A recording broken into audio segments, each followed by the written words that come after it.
The call came at exactly 3:47 p.m. on a Tuesday, while I sat in my corner office reviewing quarterly reports. The voice on the other end was professional, apologetic, and completely unaware that she was about to detonate a bomb in my perfectly ordered world. "Miss Collins? This is Amanda from Rosewood Manor. I'm calling about your sister's wedding this Saturday. We've had to make some adjustments to the seating arrangements, and I wanted to confirm, should we still list you as Mrs. Collins on the place cards, or would you prefer Ms.?" My pen stopped moving across the paper. The numbers on my computer screen blurred slightly as my brain processed what I'd just heard. My sister's wedding. This Saturday. The wedding I was supposed to be having. "I'm sorry," I said, my voice steady despite the sudden hollowness in my chest.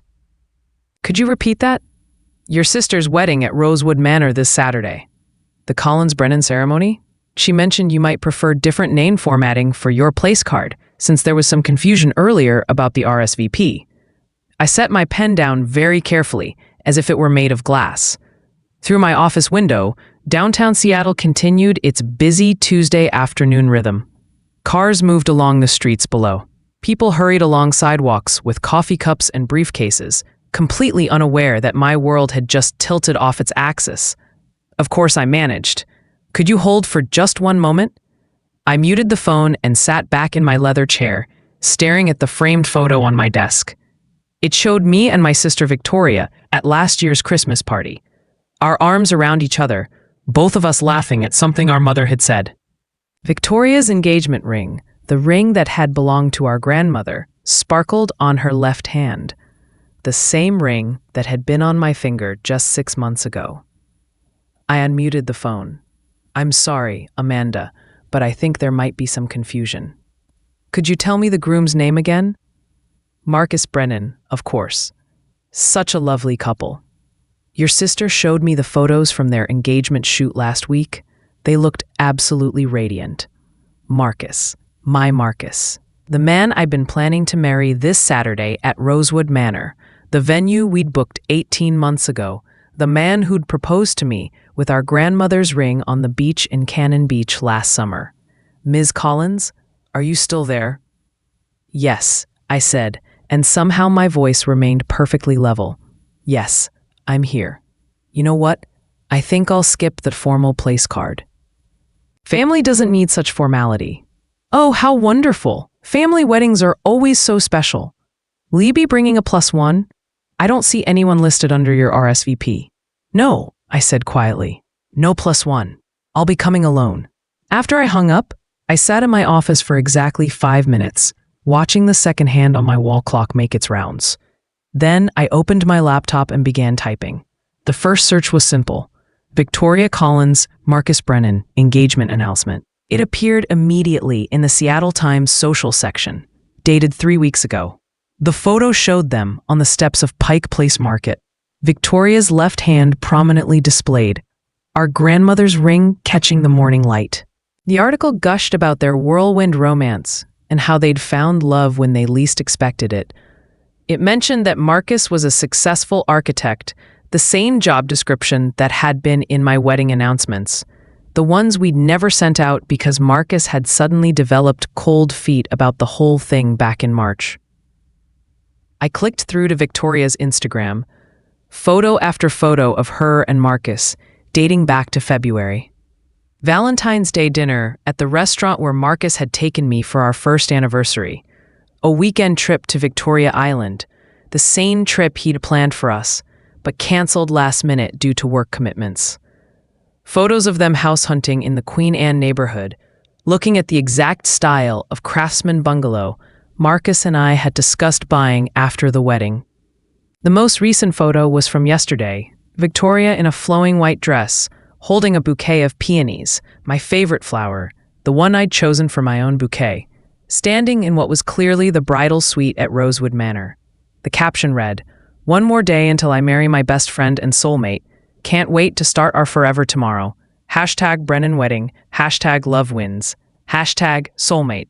I scrolled through the comments, friends and family members I'd known my entire life. People who'd been invited to my wedding were commenting with heart emojis and congratulations.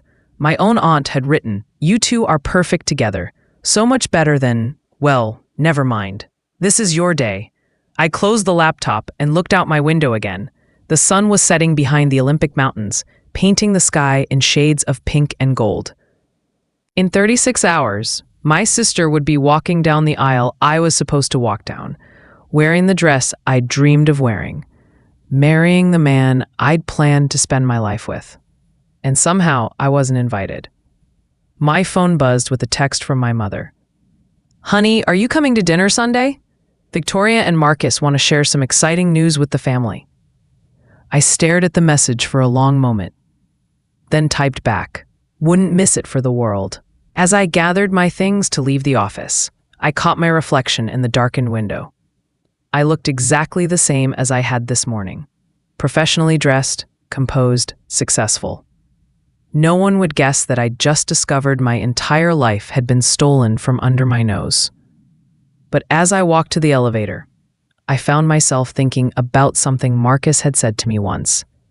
Back when we were happy, we'd been watching a movie about a con artist, and he'd commented on how the best cons worked because the mark never saw them coming.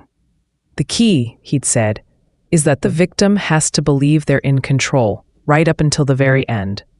I stepped into the elevator and pressed the button for the parking garage. In the polished steel of the elevator doors, my reflection smiled back at me. It wasn't a particularly warm smile. Marcus was right about one thing.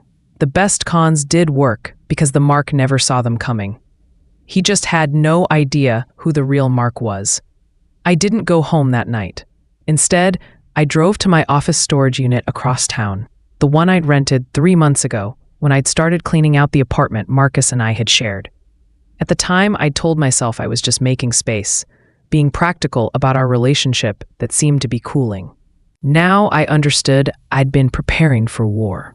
The storage unit smelled like cardboard and dust. I flicked on the overhead light and surveyed the neat stacks of boxes I'd labeled in my careful handwriting. Kitchen items, books, photos, and in the back corner, the box I was looking for, important documents. I pulled it forward and opened it, revealing file folders organized with the same precision I used for my corporate audits. Because that's what this had been. Really, an audit of my own life. I'd started it in January, when Marcus first began acting strange. Little inconsistencies that my trained eye couldn't ignore. Unexplained charges on our joint credit card. Phone calls he took in the other room. The way he'd started working late on nights when I knew his biggest project had wrapped up. I pulled out the first folder, financial records. Inside were printouts of every transaction on our joint accounts going back 6 months. I'd highlighted the suspicious ones in yellow. Dinners at restaurants I'd never been to. Hotel charges for weekends when he'd claimed to be visiting his sick aunt in Portland. Charges at jewelry stores during times when he'd supposedly been in client meetings. The jewelry store receipts were particularly interesting. I'd called them, pretending to be Marcus's assistant, confirming details for insurance purposes. The helpful sales associate had been eager to share details about the beautiful vintage ring setting they'd restored, removing one stone and replacing it with a larger diamond, then creating a completely new setting to make it look like an entirely different ring.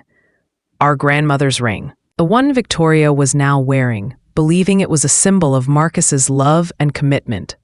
I moved to the second folder, communication records.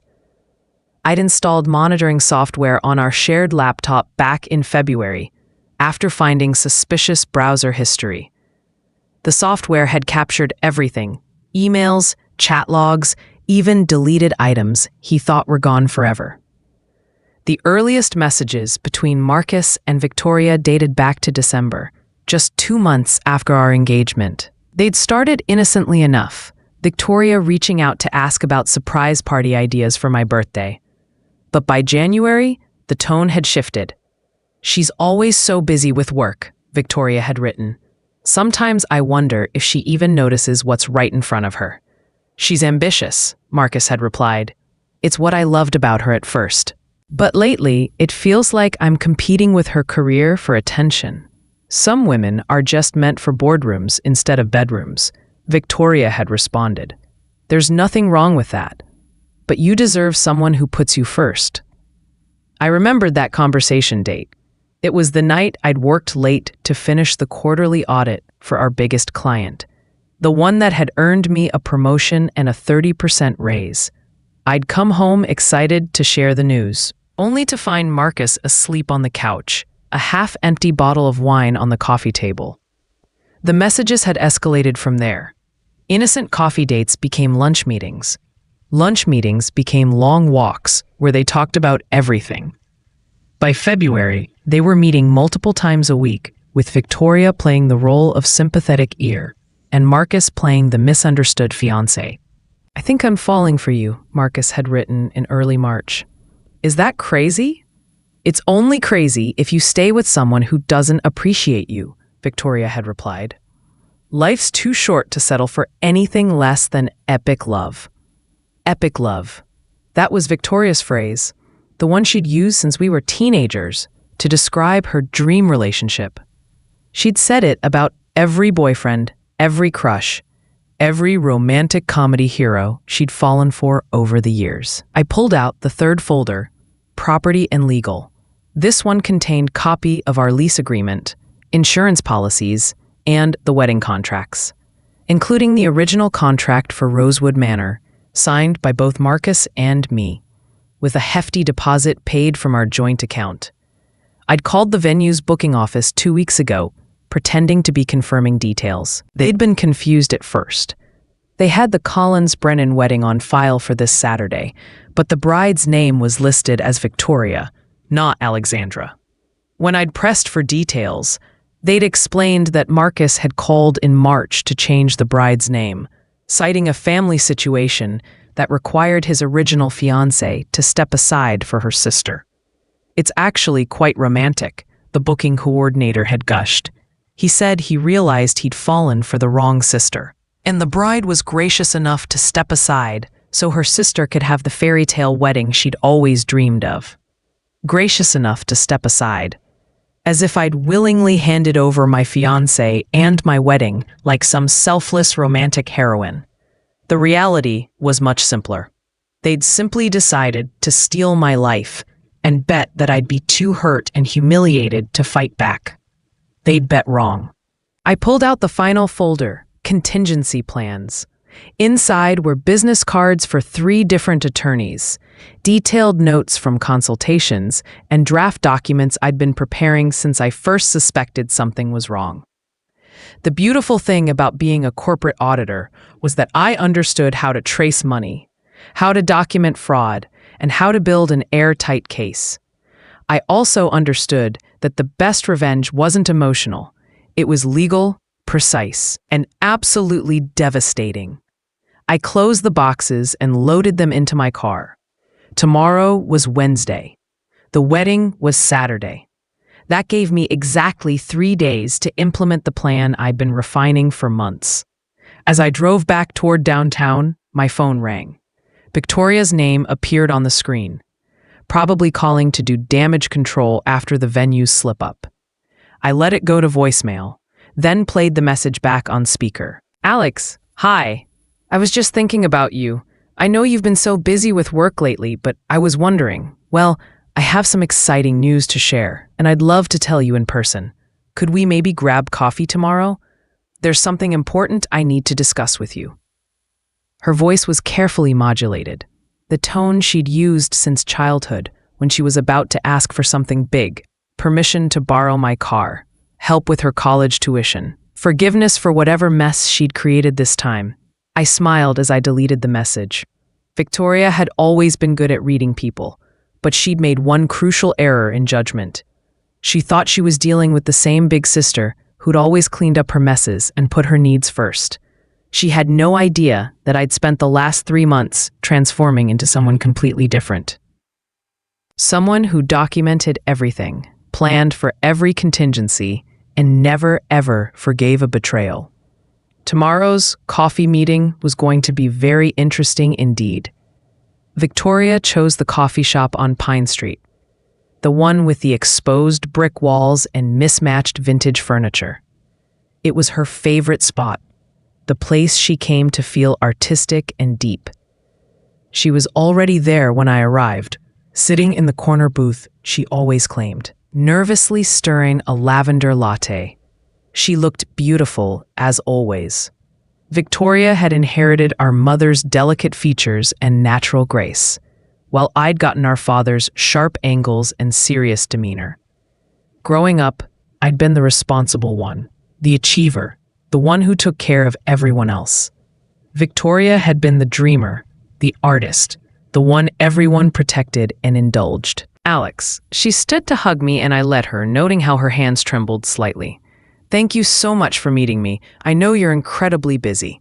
I slid into the booth across from her and ordered a simple black coffee from the waitress. Victoria was wearing a flowing sundress in soft blue, her dark hair loose around her shoulders. She looked like someone preparing to break difficult news gently.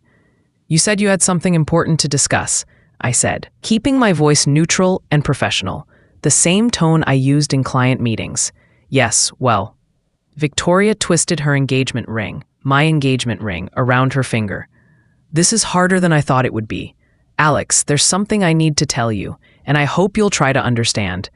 I waited, letting the silence stretch between us.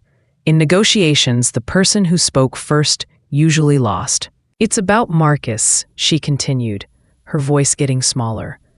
We've been spending time together, a lot of time, and something unexpected happened between us. Unexpected, I repeated. I know how this sounds. I know how it looks. But Alex, you have to believe me. Neither of us planned this. It just happened. Like fate, you know? I took a sip of my coffee and studied her face. Victoria had always been a terrible liar. She couldn't maintain eye contact. Her voice got higher, and she gestured too much with her hands. Right now, she was doing all three. Tell me about this unexpected development, I said. We started talking back in December, remember? When I wanted to plan your birthday surprise. And then, I don't know, we just connected. Really connected. He was going through a difficult time with work stress, and your engagement seemed. She paused, searching for the right words. It seemed like you both were more focused on the wedding than on each other. Focused on the wedding, I said. You mean the wedding planning I was doing mostly by myself because Marcus was always too busy? Victoria flinched. That's not, Alex, you have to understand. Marcus never wanted to hurt you. Neither of us did. But when you find your soulmate, your real soulmate, you can't just ignore that. Your soulmate, I said. That's interesting phrasing. I know it sounds dramatic, but it's true. Alex, I've never felt anything like this before. Neither has he. We tried to fight it. Really, we did. But eventually, we had to be honest about what we were feeling. I set down my coffee cup and folded my hands on the table. When were you planning to be honest with me? Victoria's face crumpled slightly. That's why I wanted to meet with you today. Marcus wanted to tell you himself, but I thought it might be better coming from me. Alex, I'm so sorry. I never wanted to hurt you. You're my sister, and I love you more than anything. But not more than you love Marcus. It's not the same kind of love, she said quickly. You're my family. Marcus. Marcus is my future. The words hung in the air between us. Victoria was staring at her hands now, unable to meet my eyes. She was waiting for me to react, to cry, to yell, to create a scene that would make her feel appropriately guilty, while also confirming that I was too emotional and unstable to handle the truth maturely. Instead, I smiled.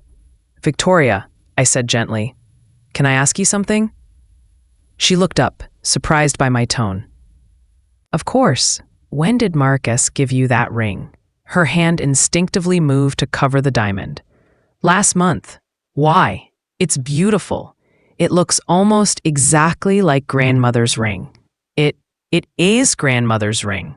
Marcus said you gave it back to him when you realized the engagement wasn't working out. I nodded slowly. And when did I realize the engagement wasn't working out? Victoria's face went pale. Marcus said it was a mutual decision, that you both decided you were better as friends. Interesting. When did this mutual decision happen? I don't know the exact date. Recently, I repeated. Before or after you and Marcus started planning your wedding for this Saturday. The color drained completely from Victoria's face. She opened her mouth, then closed it, then opened it again. How did you... The venue called me yesterday, I said pleasantly. Something about place card name formatting. Apparently, there was some confusion about whether I should be listed as Mrs. or Ms. for your wedding. Your wedding that's being held at the venue Marcus and I booked, on the date Marcus and I chose, with the flowers Marcus and I selected. Victoria was staring at me now, her eyes wide with something between panic and disbelief. Here's what I find most interesting. I continued, my voice still perfectly calm. You've been planning this conversation, haven't you? The gentle revelation, the heartfelt apology, the hope that I'll understand and gracefully step aside. You've probably rehearsed it with Marcus. Maybe you even practiced in the mirror. Alex, I can explain. You can explain how you've been having an affair with my fiancé since December? You can explain how you convinced him to transfer our wedding to your name? You can explain how you plan to let me find out about your betrayal less than a week before the ceremony? Victoria's hands were shaking now. It wasn't supposed to happen this way. We were going to tell you sooner, but the timing was never right, and then everything just snowballed. The timing was never right, I said. But somehow the timing was perfect for changing the venue reservation, sending out new invitations, and planning your honeymoon to Hawaii. The same honeymoon Marcus and I were supposed to take. You know about the honeymoon? I pulled out my phone and showed her the screen, Marcus's email confirmation for their Hawaiian resort booking, thoughtfully forwarded to my email address since we'd still been sharing an account when he made the reservation. I know about everything, Victoria. The question is, what did you think was going to happen when I found out? She was crying now, tears streaming down her cheeks. I hoped you'd understand. Alex, you're so successful, so independent. You don't need marriage to be complete. But I do. I've always dreamed of having a real family, a real home. And Marcus wants the same things I want. So you took them from me. I didn't take anything. You were barely engaged to him anymore. You worked all the time. You never wanted to talk about wedding plans. You acted like the whole thing was just another item on your to-do list. And that justified stealing my fiancé? I didn't steal him. He chose me. He chose us. Alex, if you could just meet someone who truly appreciated you, someone who understood your career ambitions, you'd see that this is actually the best thing that could have happened. I stood up from the booth and put a $20 bill on the table. Victoria looked up at me with red, swollen eyes. You're right about one thing, I said. This is the best thing that could have happened. I'm finally seeing everything clearly. Does that mean ... Do you think you might be able to forgive us? Maybe even come to the wedding? I know it's a lot to ask, but you're my sister, and it wouldn't feel right to get married without you there. I stared at her for a long moment. Victoria actually believed that I might attend the wedding where she married my ex-fiancé, using my venue, my flowers, my ring. She thought I might sit in the audience and smile while she took my place at the altar. Of course I'll be there, I said softly. I wouldn't miss it for the world. Hope bloomed across Victoria's face. Really?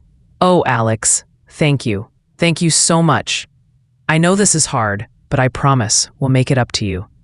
Marcus has some single friends from work, and I was thinking maybe we could set you up. Don't worry about me, I interrupted. I have everything under control. As I walked away from the coffee shop, I could see Victoria through the window, frantically texting someone, undoubtedly Marcus, telling him about our conversation and how surprisingly well it had gone. They thought they'd won. They thought I was going to gracefully accept my role as the dignified, career-focused sister who'd stepped aside for true love. They had no idea that I'd just declared war. A law office of Patterson, Hayes, and Associates occupied the entire 32nd floor of a gleaming downtown tower. I'd been here twice before for consultations, but today felt different. Today, I wasn't just gathering information. I was implementing a plan. Eleanor Patterson was exactly the kind of attorney I needed, ruthless, brilliant, and completely unsentimental about family dynamics. She'd built her reputation destroying corrupt executives and exposing corporate fraud. Taking down a cheating fiancé and his accomplice would be child's play. "Miss Collins," she said, rising from behind a mahogany desk that probably cost more than most people's cars. "I have to say, I'm impressed. Your documentation is extraordinary." She gestured to the files spread across her conference table, copies of everything from my storage unit, plus additional evidence I gathered over the past 24 hours. Bank records, email transcripts, witness statements, and a timeline that painted a devastating picture of calculated deception. "The question," she continued, "is what outcome you're hoping to achieve. Are we talking about a lawsuit for alienation of affection, recovery of financial damages, or something more comprehensive?" "Comprehensive," I said without hesitation. Eleanor smiled. It wasn't a warm expression. "Good, because based on what you've shown me, we have several interesting options. Let's start with the financial fraud." She pulled out a calculator and began running numbers. "Your joint accounts show approximately $47,000 in wedding-related expenses. Venue deposits, catering, flowers, photography, the rings, all paid for with funds you contributed. Under Washington state law, these are considered pre-marital assets, which means you're entitled to full recovery. Even though he's marrying someone else, especially because he's marrying someone else, he's essentially used your money to fund his wedding to another woman. That's textbook conversion of assets." She made notes on a legal pad. "Then we have the issue of the ring, grandmother's ring, which was a family heirloom given to you, not to him. When he removed it from your possession without consent and gave it to another party, that constitutes theft. The fact that he had it altered to disguise its original appearance shows clear intent to defraud." I felt a cold satisfaction settling in my chest. "What about the apartment? Both names on the lease, but you've been paying the full rent since January. We can argue constructive eviction. He essentially forced you out of your own home to move in his new girlfriend. You're entitled to compensation for that as well." Eleanor was warming to her subject now, flipping through pages of notes with increasing enthusiasm. "But here's where it gets really interesting. Your ex-fiancé is an architect, correct? And your sister works in interior design?" "Yes. Why?" "Look at this." She pulled out a printout from Victoria's social media. This post from 2 weeks ago, where she mentions collaborating with Marcus on a dream project for a new client. Except when I cross-referenced it with his business records, there's no client. They've been using his company resources to design their future home together. I stared at the post. Victoria was standing in what looked like an architectural office, pointing to blueprints spread across a drafting table. The caption read, "When your boyfriend is also your business partner. So grateful to be working on this amazing project together. #dream team, #future home, #bless life." "That's his office," I said slowly. "And those are architectural plans, not design sketches." "Exactly. He's been billing personal projects to his company as client work. If he's a partner or principal, that's embezzlement. If he's an employee, it's theft of services. Either way, it's grounds for professional sanctions." Eleanor pulled out another document. "I also had my investigator look into your sister's business. Interesting fact. She's been operating as a sole proprietorship, but she's been telling clients she's part of an established design firm. That's fraudulent misrepresentation. You've been busy. I don't like cheaters, Eleanor said bluntly. And I especially don't like people who think they're smarter than everyone else. Your ex-fiancé and your sister have been sloppy. They've left a trail a mile wide. She leaned back in her chair. Here's what I propose. We hit them on multiple fronts, all completely legal and utterly devastating. Financial recovery for your losses, professional sanctions for their business misconduct, and a very public revelation of their deception that destroys their credibility permanently. Public revelation? Eleanor's smile became predatory. Social media is a wonderful thing, isn't it? All those wedding guests who think they're attending a romantic fairy tale. They might be interested to learn the real story, especially when it comes with documentary evidence. I thought about Victoria's Instagram feed, all those carefully curated posts about her perfect love story. I thought about Marcus's professional reputation, built on trust and integrity. I thought about the wedding guests who'd been told I'd gracefully stepped aside for true love. What's the timeline? Well, Eleanor said, that depends on exactly when you want to detonate this bomb. We could file papers tomorrow and serve them before the wedding. Or, she paused meaningfully, we could let them have their perfect day and destroy them afterward. Personally, I think waiting might be more educational. Educational?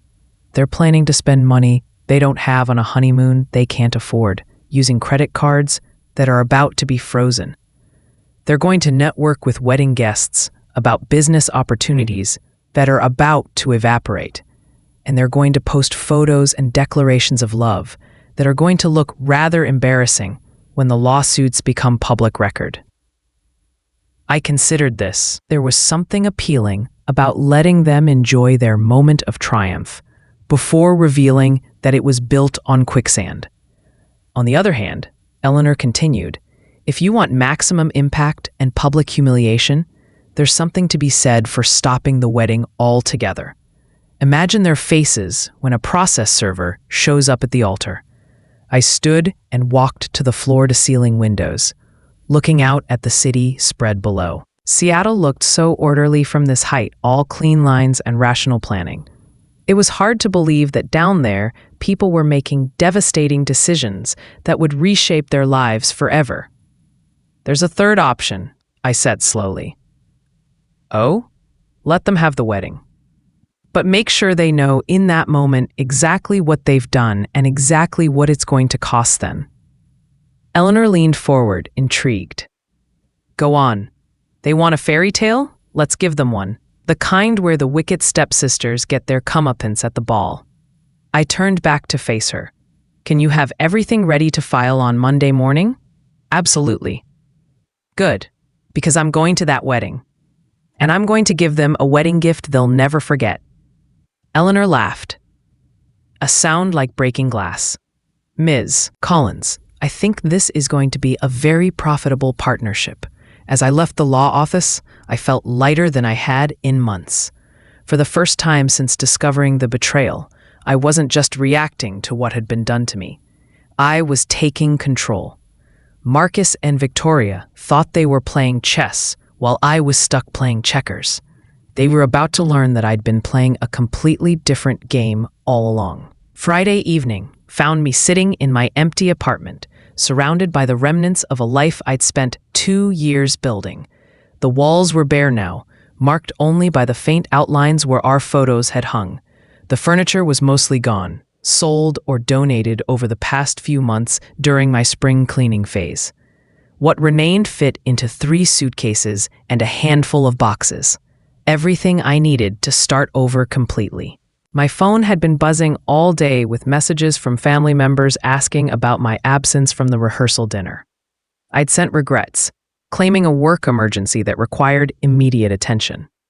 It wasn't technically a lie. Destroying my sister's life did require immediate attention. I poured myself a glass of wine, a bottle of Dom Perignon I'd been saving for my own wedding night, and reviewed my final preparations. On the coffee table were 3 envelopes, each carefully labeled and sealed. The first was addressed to my parents, containing a detailed explanation of everything I'd discovered and copies of the key evidence. They deserved to understand why their youngest daughter was about to become the target of multiple lawsuits and why their eldest daughter was no longer speaking to anyone in the family. The second envelope was for Marcus's business partner, containing documentation of his misuse of company resources and fraudulent billing practices. By Monday afternoon, Marcus would be unemployed and facing professional sanctions that would make it virtually impossible for him to work as an architect anywhere in the Pacific Northwest. The third envelope was the most important. It was addressed to Victoria and Marcus, and it contained a wedding gift I'd spent months preparing, a complete financial audit of their relationship, including projected costs of the legal battles they were about to face, estimated damages they'd be liable for, and a conservative calculation of how long it would take them to recover financially, if they ever did. I'd also prepared a special surprise for the wedding itself. Nothing dramatic or scene-making. I'd leave that to less sophisticated revenge seekers. Instead, I'd arrange for a series of small revelations that would unfold throughout the evening, each one designed to plant seeds of doubt and suspicion among the wedding guests. The photographer they'd hired was actually a private investigator I'd retained, equipped with cameras that would document not just the happy couple, but also the reactions of guests as they learned the truth about the romance they were celebrating. A DJ had been given a special playlist, including several songs that had been meaningful to Marcus and me, with instructions to announce each one as a special request from the bride's sister, who wanted to share some memories from when she and the groom were engaged. And the wedding favors, small boxes of chocolates Victoria had ordered to match her romantic vintage theme, had been replaced with identical boxes containing printouts of the most damning text messages between her and Marcus, along with a timeline showing exactly when their affair had begun. It was petty, perhaps, but there was something deeply satisfying about the precision of it all. My doorbell rang at exactly 9 o'clock. I wasn't expecting anyone, but when I looked through the peephole, I saw Marcus standing in the hallway, shifting nervously from foot to foot. I opened the door, but didn't invite him in. He looked terrible. Disheveled hair, bloodshot eyes, the pallor of someone who hadn't been sleeping well. "Alex," he said, "can we talk?" "About what?" "About tomorrow. About everything." He ran his hands through his hair. "Victoria told me about your conversation yesterday. She said you were surprisingly understanding, but I need to make sure we're okay." "Okay," I repeated. "I know this is awkward. I know the situation isn't ideal. But I want you to know that I never meant for any of this to happen." I leaned against the door frame, studying his face. Marcus had always been handsome in a boyish way, the kind of man who looked like he should be hosting a home improvement show or selling luxury cars. But tonight, he looked older, worn down by the weight of his own deceptions. "How did you mean for it to happen?" I asked. "What? If you didn't mean for this to happen, how did you mean for it to happen? Did you have a different plan for ending our engagement and stealing my wedding?" Marcus flinched. "It wasn't like that. Alex, you have to believe me. What Victoria and I have is real. I've never felt anything like this before. You said the same thing about me when you proposed. That was different. What we had was comfortable, safe. But with Victoria, it's like I'm finally awake, you know? Like I was sleepwalking through life before I met her." I nodded thoughtfully. "So, our 2-year relationship was you sleepwalking?" "No, that's not what I meant. And our engagement was just you being comfortable and safe?" "Alex, please." "I'm trying to explain. And the ring you gave me, the ring that belonged to my grandmother, the ring you swore represented your commitment to me, that was just part of your sleepwalking phase?" Marcus looked down at his feet. "I gave that ring back to Victoria. You gave my grandmother's ring to the woman you cheated on me with. I thought Victoria said you'd want her to have it, that it would stay in the family." I almost laughed. The audacity was breathtaking. Did Victoria tell you that before or after you had it reset to hide the fact that you were giving her stolen jewelry? His head snapped up. How did I what, Marcus? How did I find out that you took my ring to Brennan & Co. Jewelers in February and had them remove the original setting? How did I discover that you told them it was a family piece you wanted to modernize for your girlfriend? How did I learn that you paid for the work with our joint credit card?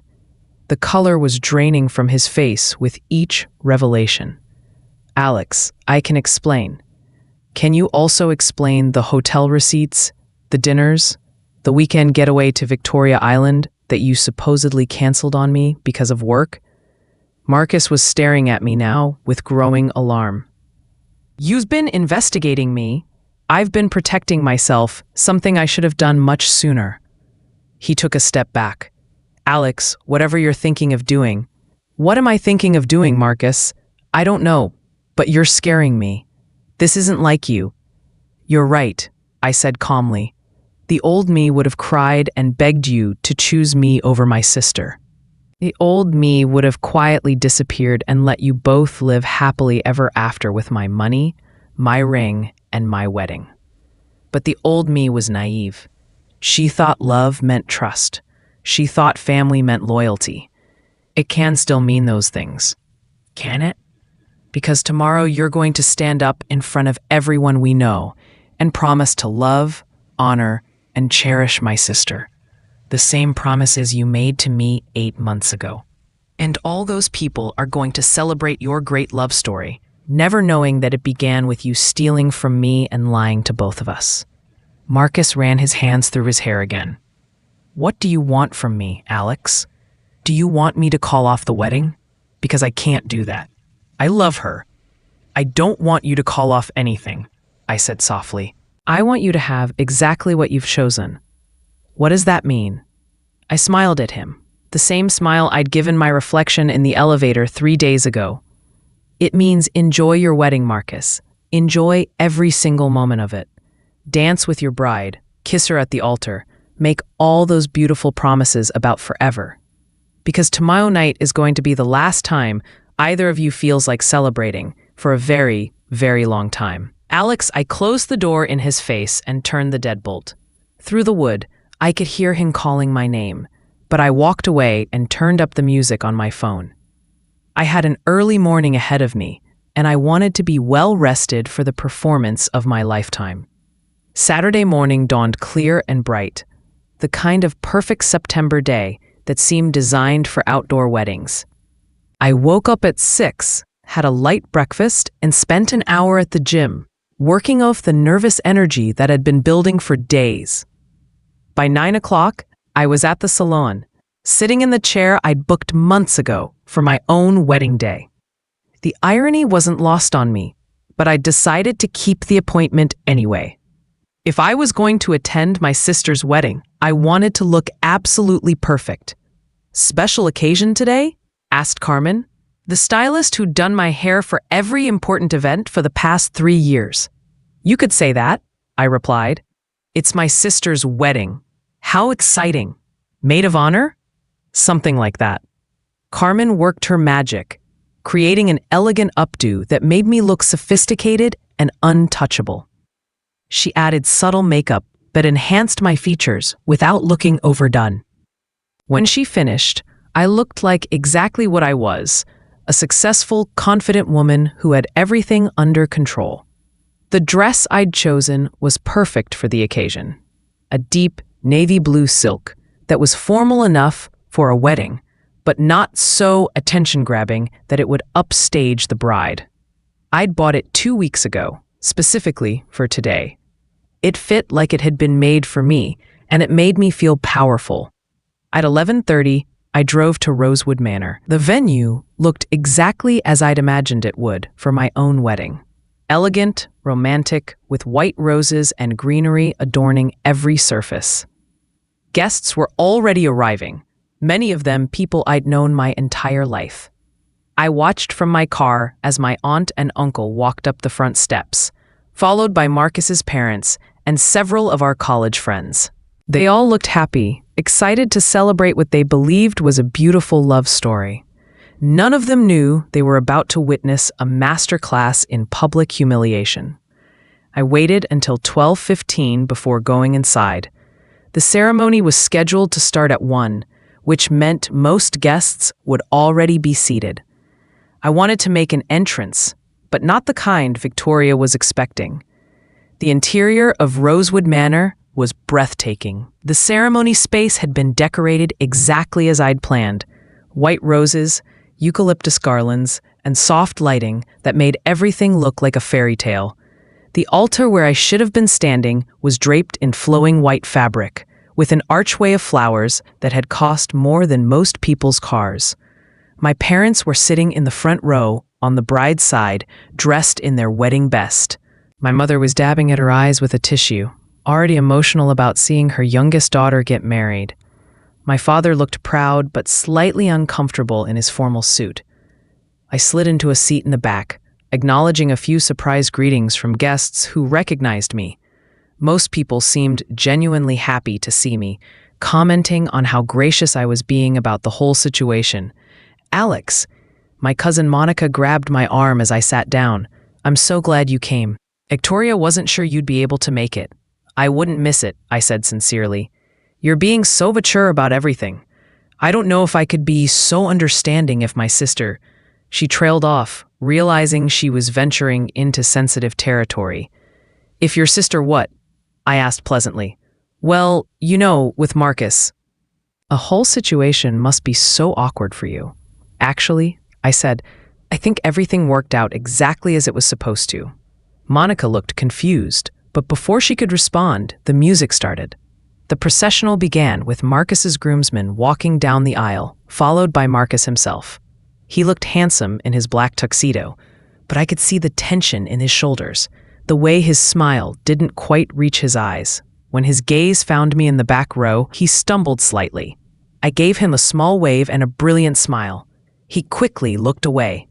The bridesmaids came next, Victoria's college friends, all dressed in dusty rose pink. They looked beautiful and happy, glowing with the reflected joy of the occasion. I recognized most of them from various family gatherings over the years. Then the music changed to the bridal march, and Victoria appeared at the back of the aisle. She was stunning. The dress was everything she'd ever dreamed of. Ivory silk with delicate lace sleeves, a full skirt that seemed to float as she walked, and a cathedral-length veil that trailed behind her like something from a royal wedding. She was carrying a bouquet of white peonies, my flowers, the ones I'd chosen months ago. But it was the look on her face that was truly beautiful. Victoria was radiant with pure joy, practically glowing as she walked toward the altar. This was her moment, her fairy tale come true. She'd gotten everything she'd ever wanted. The perfect dress, the perfect venue, the perfect man waiting for her at the altar. She'd stolen my entire life, and she looked absolutely blissful about it. As she passed my row, our eyes met for just a moment. Her face lit up with surprise and genuine happiness to see me there. She mouthed thank you and kept walking. I smiled back and settled in to enjoy the show. The ceremony itself was everything I'd planned: elegant, romantic, and deeply moving. The officiants spoke about love and commitment, about two souls finding each other against all odds. Victoria and Marcus exchanged vows they'd written themselves, promising to love each other forever, to be faithful and true, to build a life together based on honesty and trust. I had to admire their acting ability. They both looked completely sincere. When the officiant asked if anyone had a reason why these two should not be wed, I stayed silent. Several guests glanced back at me, as if expecting some kind of dramatic objection, but I just sat quietly, with my hands folded in my lap. The ring exchange was particularly interesting. Marcus slipped my grandmother's ring onto Victoria's finger, while promising to cherish her for all eternity. Victoria placed a simple gold band on his finger, her voice breaking with emotion as she declared her love. "You may kiss the bride, the officiant announced. Marcus lifted Victoria's veil and kissed her as the entire congregation erupted in applause. They looked perfect together, the handsome groom and his beautiful bride beginning their happily ever after. As they walked back down the aisle as husband and wife, Victoria spotted me again and beamed. She was crying happy tears, completely overcome with joy. Marcus kept his eyes straight ahead, but I could see the muscle ticking in his jaw. The cocktail hour was held on the manor's terrace, overlooking manicured gardens and a small lake. Guests mingled and sipped champagne, while the wedding party took photos. I accepted congratulations from well-meaning relatives and family friends, all of whom praised my maturity and grace. "You're handling this so well," my Aunt Patricia told me. "It shows real character." "Thank you," I said. "I'm just happy to see Victoria so happy. Still, it must be difficult. I mean, the timing and everything." "Actually, the timing couldn't be more perfect," I said. "Everything is working out exactly as it should." At 4 o'clock, we moved inside for dinner and dancing. The ballroom had been transformed into something from a magazine. Round tables with towering centerpieces, crystal chandeliers casting warm light over everything, and a dance floor that gleamed like a mirror. I was seated at table 7, with a collection of family friends and distant relatives. No one seemed to know quite what to say to me, so they kept the conversation light and avoided mentioning the elephant in the room. During dinner, the DJ began his special playlist. The first song was At Last by Etta James, the song Marcus had played for me on our first anniversary.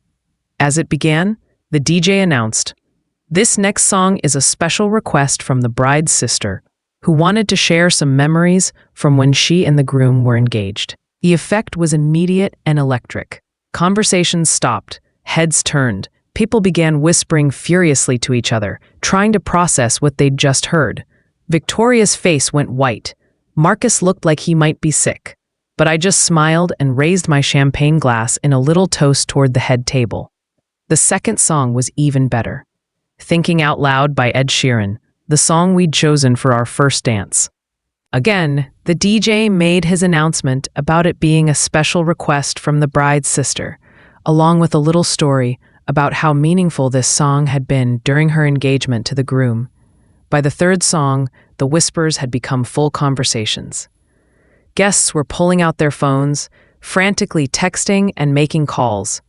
Several people had approached my parents' table, demanding explanations. My mother looked confused and increasingly upset. My father looked angry. And Victoria looked like she was about to have a panic attack. It was time for phase 2. During the cake cutting, guests began discovering the wedding favors. The little boxes of chocolates were opened to reveal printed copies of text messages between Victoria and Marcus, complete with timestamps that made it clear their relationship had begun months before anyone suspected. The reaction was swift and devastating. Guests began confronting each other with printouts, comparing evidence, piecing together the timeline of deception. Several people left immediately. Others demanded to speak with the bride and groom directly. Victoria was crying now, not happy tears, but tears of humiliation and panic.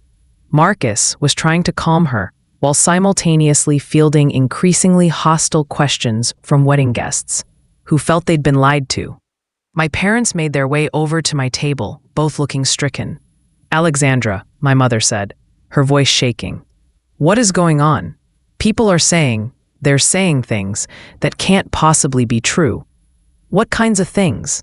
I asked innocently. "That you were engaged to Marcus. That Victoria stole your wedding. That they've been having an affair." I looked at my parents, two people I loved dearly, who'd raised me to value honesty and integrity above everything else. "It's all true," I said quietly. "Every word of it." My father's face went through several emotions: shock, disbelief, and finally, cold fury. "How long have you known?" "Months. I've been documenting everything, building a case. I thought you deserved to know the truth before you celebrated their great love story." My mother sank into the chair next to me. "Oh, sweetheart, why didn't you tell us? Because I wanted to give them enough rope to hang themselves, and because I wanted everyone to see exactly who they really are. The wedding was dissolving into chaos around us. Half the guests had left. The other half were clustered in small groups, animatedly discussing the revelations. Victoria and Marcus had retreated to a corner with their immediate families, clearly in crisis mode. "What happens now?" my father asked. I checked my watch. It was nearly 7 o'clock. Time for my final surprise. "Now they get their wedding gift," I said. I stood up and walked to the microphone at the front of the room. The remaining guests gradually fell silent, sensing that something important was about to happen. "Excuse me," I said, my voice carrying clearly through the sound system. "I'm sorry to interrupt the celebration, but I have a wedding gift I'd like to present to the happy couple." Victoria and Marcus stared at me from across the room, both looking terrified. "As most of you have figured out by now," I continued, "my relationship with the bride and groom is somewhat complicated. Some of you know that I was engaged to Marcus until very recently. What you might not know is that Victoria and Marcus began their relationship while we were still together, using money from our joint accounts to fund their affair, and ultimately stealing my wedding. This wedding, to make their love story complete." The room was dead silent now. "But I'm not here to relitigate the past," I said, smiling warmly. "I'm here to celebrate new beginnings. Victoria and Marcus wanted their fairy tale, and I think it's important that fairy tales come to their proper conclusion." I pulled the third envelope from my purse and held it up. "This is a complete financial audit of your relationship," I announced. "It includes documentation of all the money Marcus spent on you, using funds that belong to me, receipts from your romantic getaways, charged to credit cards I co-signed, and a detailed analysis of the wedding expenses you've incurred using stolen assets." Victoria made a strangled sound. "It also includes projections for the lawsuits you'll be facing starting Monday morning." I continued cheerfully. "Theft, fraud, conversion of assets, professional misconduct. It's quite a comprehensive list. My attorney estimates that your legal fees alone will run somewhere in the 6-figure range." I walked toward the head table, still speaking into the microphone. "But wait, there's more. Because Marcus has also been using his company's resources for personal projects, he'll likely be terminated and face professional sanctions that will make it difficult for him to work in his field. And Victoria's interior design business, which has been misrepresenting itself to clients, will probably collapse once word gets out about her creative approach to honesty." I reached their table and set the envelope down in front of them. "So congratulations, you two. You got exactly what you wanted, each other and a wedding to remember. I hope it was worth it." Marcus stood up abruptly, his face flushed with anger. "You can't do this. You can't destroy our lives because you're bitter about being rejected." I looked at him with genuine pity. "Marcus, I'm not destroying your lives. You did that yourselves. I'm just making sure everyone knows the truth about who you really are. You vindictive." "That's enough." My father's voice cut through the room like a blade. He'd approached the head table and was staring at Marcus with undisguised contempt. "You will not speak to my daughter that way. Not after what you've done." "What I've done? She's trying to ruin us." "You ruined yourselves," my mother said, appearing at my father's side. She was looking at Victoria with tears in her eyes. "How could you do this? How could you lie to us for months? How could you steal your sister's life?" Victoria was sobbing now, her carefully applied makeup running down her cheeks. "Mom, I can explain." "Explain what?" "Explain how you've been lying to everyone. Explain how you betrayed your own sister. Explain how you built your happiness on someone else's misery." The remaining wedding guests were watching this family drama unfold with a mixture of horror and fascination. Several people were recording everything on their phones. I took the microphone one last time. "For those of you who are wondering what happens next," I said, "the lawsuits will be filed Monday morning. The evidence is overwhelming, and the financial damages are substantial. Victoria and Marcus will have plenty of time to work on their marriage. They'll probably need each other, since no one else is going to trust them for quite a while. I handed the microphone back to the DJ and walked toward the exit. As I reached the door, I turned back one last time. Victoria and Marcus were standing together at the ruins of their head table, both crying, both finally understanding the true cost of their choices. The few remaining guests were filing out, shaking their heads and muttering about the drama they'd just witnessed. My parents were standing apart from everyone else, looking devastated but determined. My father caught my eye and nodded, a gesture of support and approval that meant everything to me. "Enjoy your honeymoon," I called out sweetly. "If you can still afford it." And then I walked out of Rosewood Manor, out of their lives, and into whatever came next. Sunday morning, I woke up in my downtown hotel suite, feeling more rested than I had in months. The Seattle skyline sparkled beyond my floor-to-ceiling windows, and for the first time in ages, the view felt like a promise rather than a reminder of everything I'd lost. My phone had been buzzing since dawn, with calls and texts from family members, friends, and even a few reporters who'd somehow gotten wind of yesterday's events. I ignored them all and ordered room service instead. Fresh fruit, perfectly brewed coffee, and the kind of silence that money could buy.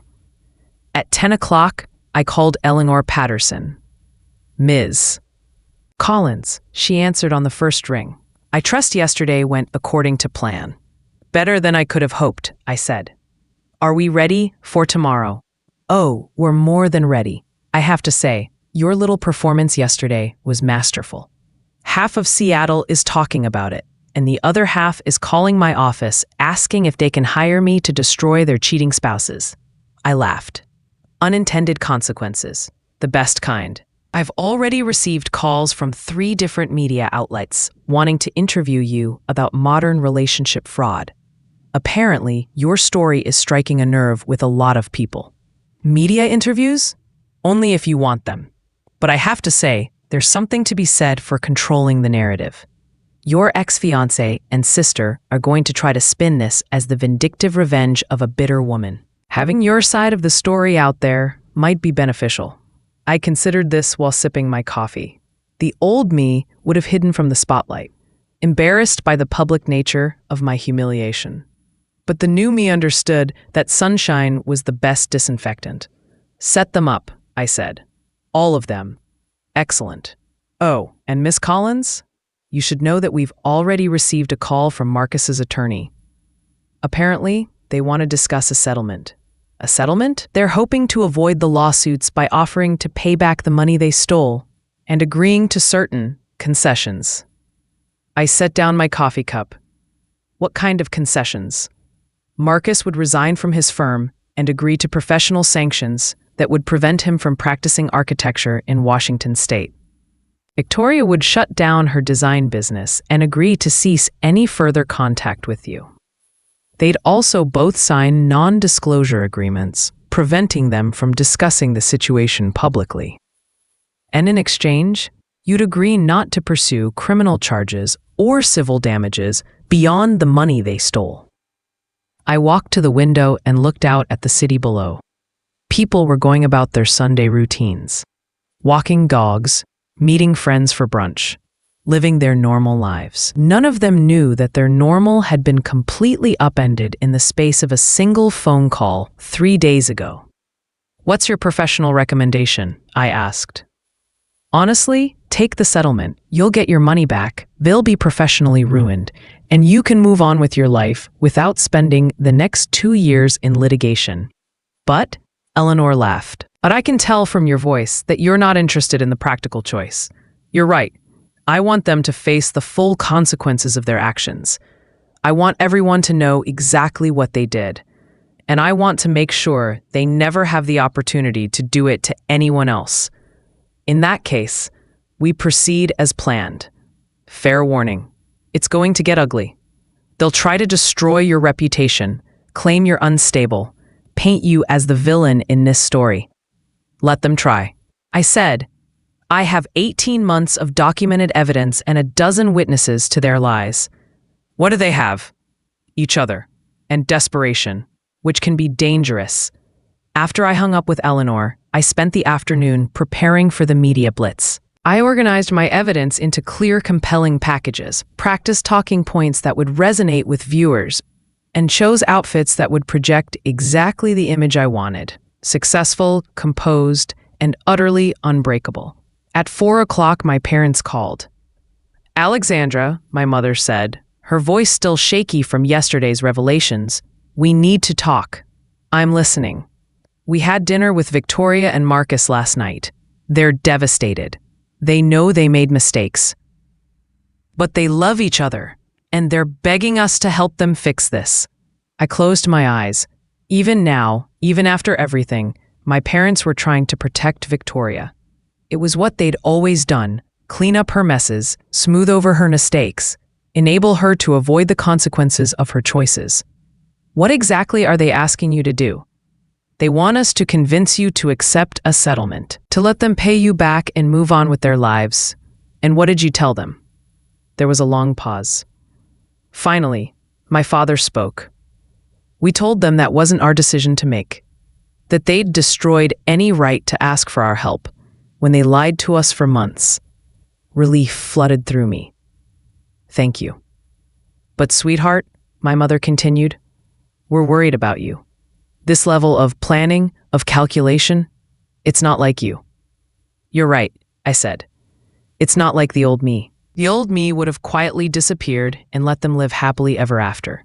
The old me believed that keeping the peace was more important than seeking justice. Justice is one thing, my father said carefully. But this feels like revenge. Is there a difference? They stole from me, lied to everyone we know, and humiliated me in the most public way possible. Why should they get to walk away without consequences? Because they're family, my mother whispered. No, I said firmly. Family doesn't steal from each other. Family doesn't lie and manipulate and betray.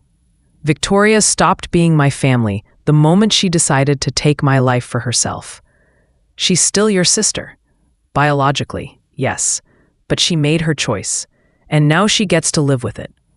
There was another long silence. We love you, my father said finally. Whatever you decide to do, we'll support you. But we also love Victoria, and we're going to try to help her get through this. I understand, I said, and I don't expect you to choose sides. But I also won't pretend that this is something that can be forgiven and forgotten. What about moving on? My mother asked. What about healing? Moving on doesn't mean letting people escape the consequences of their actions. And healing doesn't require forgiveness. After they hung up, I sat in my hotel room and thought about family, what it meant, what it required, what happened when it broke down completely. I'd spent my entire life being the responsible one, the one who sacrificed for everyone else's happiness. But responsibility was a two-way street, and Victoria had abdicated her responsibilities to me long before I'd started planning my revenge. That evening, I had dinner alone at the hotel restaurant, enjoying a perfectly prepared meal and a bottle of wine that cost more than most people spent on groceries in a month. For the first time in years, I wasn't thinking about anyone's needs but my own. It felt revolutionary. As I finished my dessert, a woman approached my table. She was about my age, professionally dressed, with the kind of confident bearing that suggested success and ambition. "Excuse me," she said. "I'm sorry to bother you, but I was at the wedding yesterday. I'm a friend of your cousin Monica." I gestured to the empty chair across from me. "Please, sit. I'm Jessica," she said as she settled into the chair. "I have to tell you, what you did yesterday was incredible. They think I don't know, but I've been gathering evidence for months." "I'm sorry. Don't be. Like you, I'm past the point of being sorry. I'm at the point of getting even." She leaned forward. "I was wondering if you might be willing to share some advice. Professional to professional." I considered this. There was something appealing about the idea of helping other women avoid the mistakes I'd made. the months of self-doubt, the wasted time trying to save relationships that were already dead. "What kind of business do you run?" I asked. "Marketing firm. We specialize in crisis management and reputation rehabilitation." I smiled. "That's perfect, because crisis management is exactly what you're going to need." We talked for over an hour, and by the time Jessica left, I had the beginnings of an idea that went far beyond my personal situation with Marcus and Victoria. There were a lot of women out there who'd been betrayed, cheated on, and left to pick up the pieces of their lives.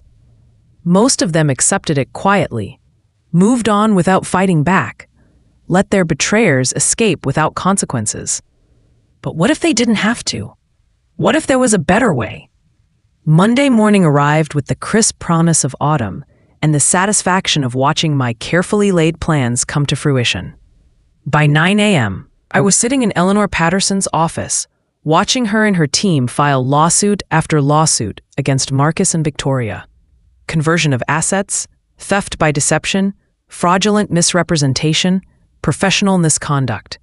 Eleanor read from her list with obvious pleasure. "We're hitting them from every possible angle. When will they be served? Marcus should be getting his papers at his office within the hour. Victoria will be served at her apartment this afternoon." Eleanor looked up from her files. "Are you ready for their response?"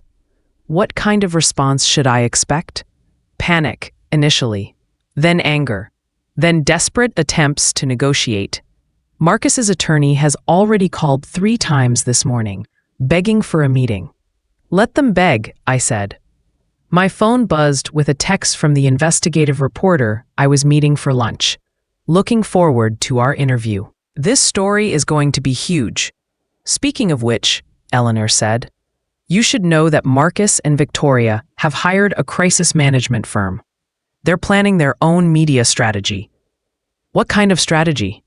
"The usual playbook for cheating spouses caught red-handed. They'll claim you were emotionally abusive, that Marcus felt trapped in your relationship, that their love story is a triumph over your manipulation and control." I felt a cold anger settle in my stomach. Even now, even after being caught and exposed, they were going to try to make me the villain. "They'll also probably claim you're having some kind of mental health crisis," Eleanor continued, "that your response has been disproportionate and vindictive." "Let them try," I said. "I have documentation of everything. Let them explain away 18 months of evidence." The media interviews began that afternoon. First was coffee with Rebecca Martinez, the investigative reporter from Seattle Weekly, who'd been following stories about relationship fraud and financial abuse. "Your story is resonating with a lot of people," Rebecca told me, as we settled into a quiet corner of the hotel cafe. "I've gotten dozens of emails from women who've been through similar situations." "Really?" "Absolutely. The combination of romantic betrayal and financial theft, it's more common than people realize.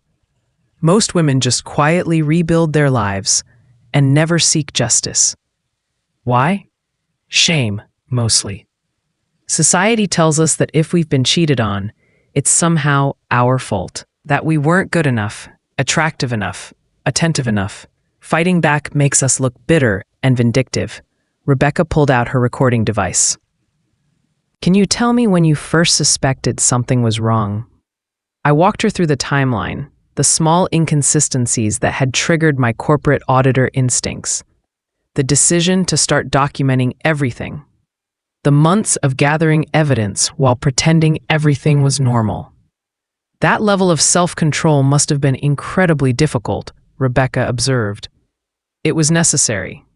If I'd confronted them immediately, they would have had time to cover their tracks, spin the story, make me look like the unstable ex-girlfriend. By waiting, by letting them think they'd gotten away with it, I was able to gather irrefutable proof of everything they'd done.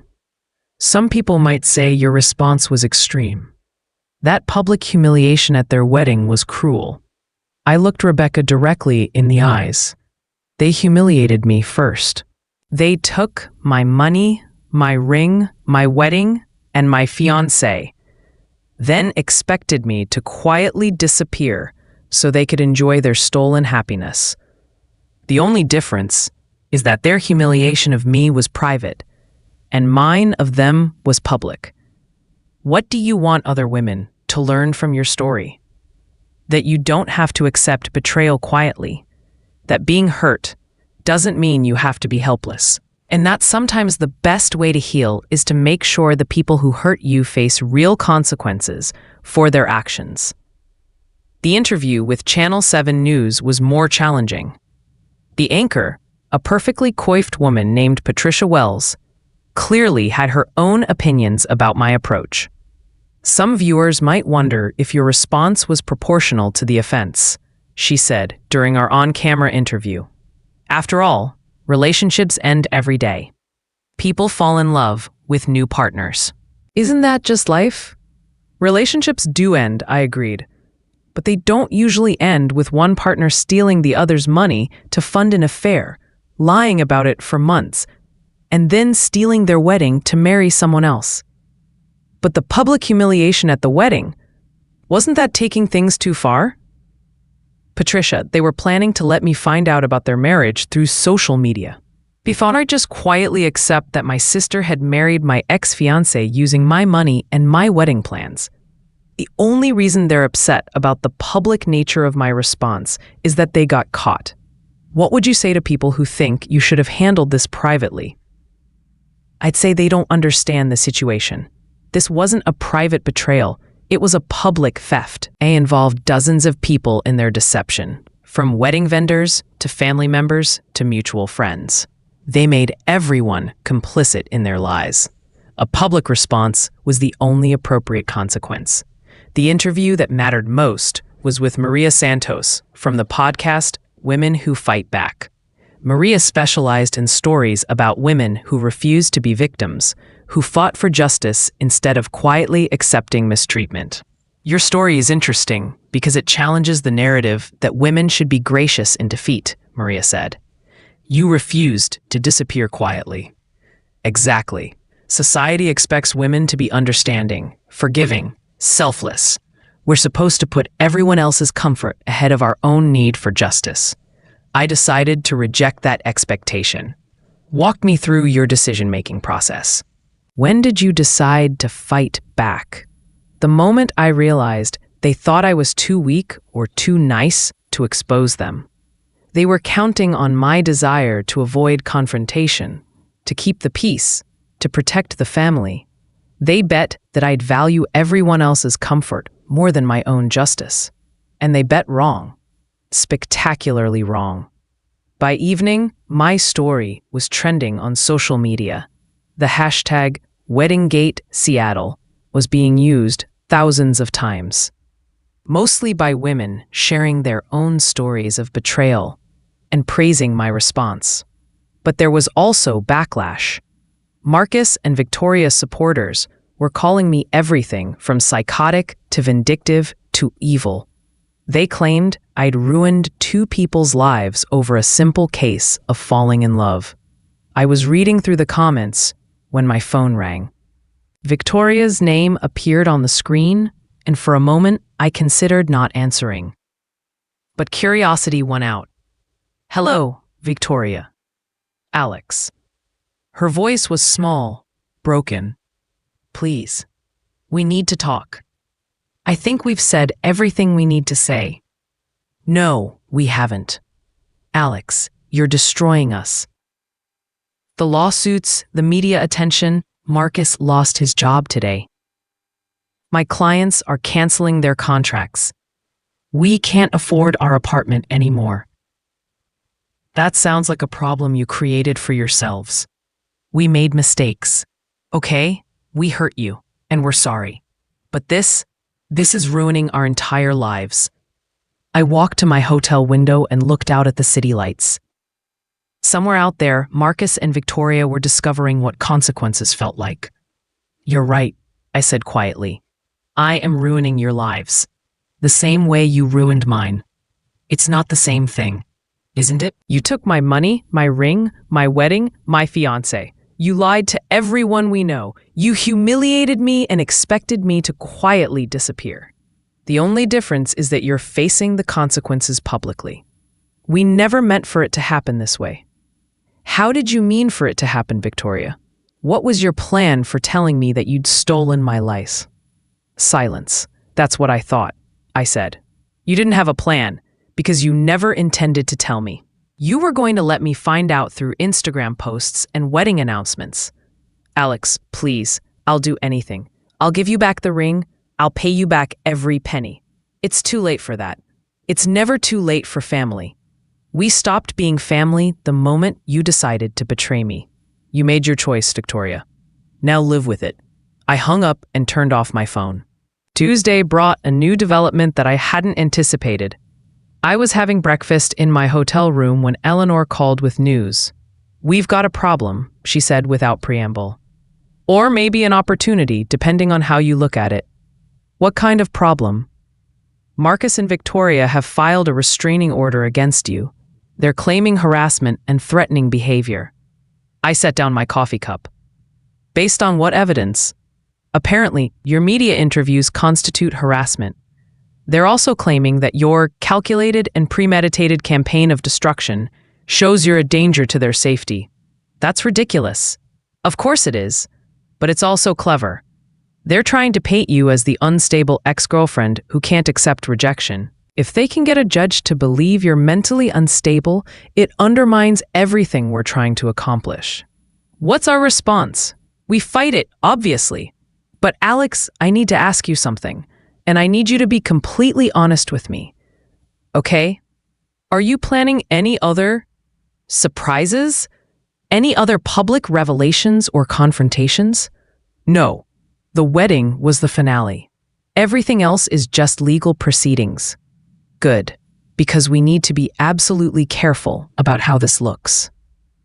They're going to try to make you look obsessed and vindictive. I am vindictive, I said. The question is whether I'm justified in being vindictive. Eleanor laughed. Fair point.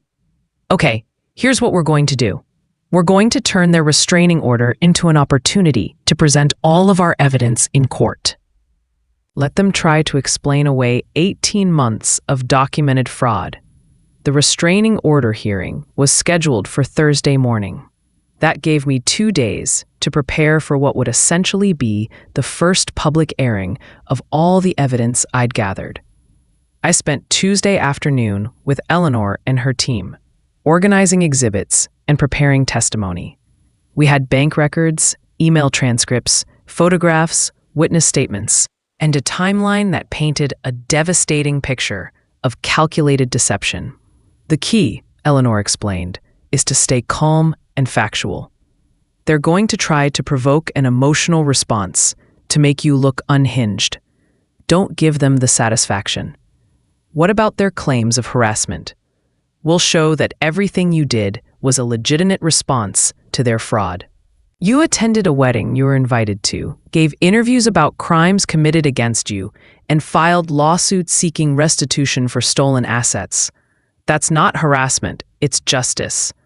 Wednesday morning, I woke up to find that my story had gone national. Good Morning America wanted an interview.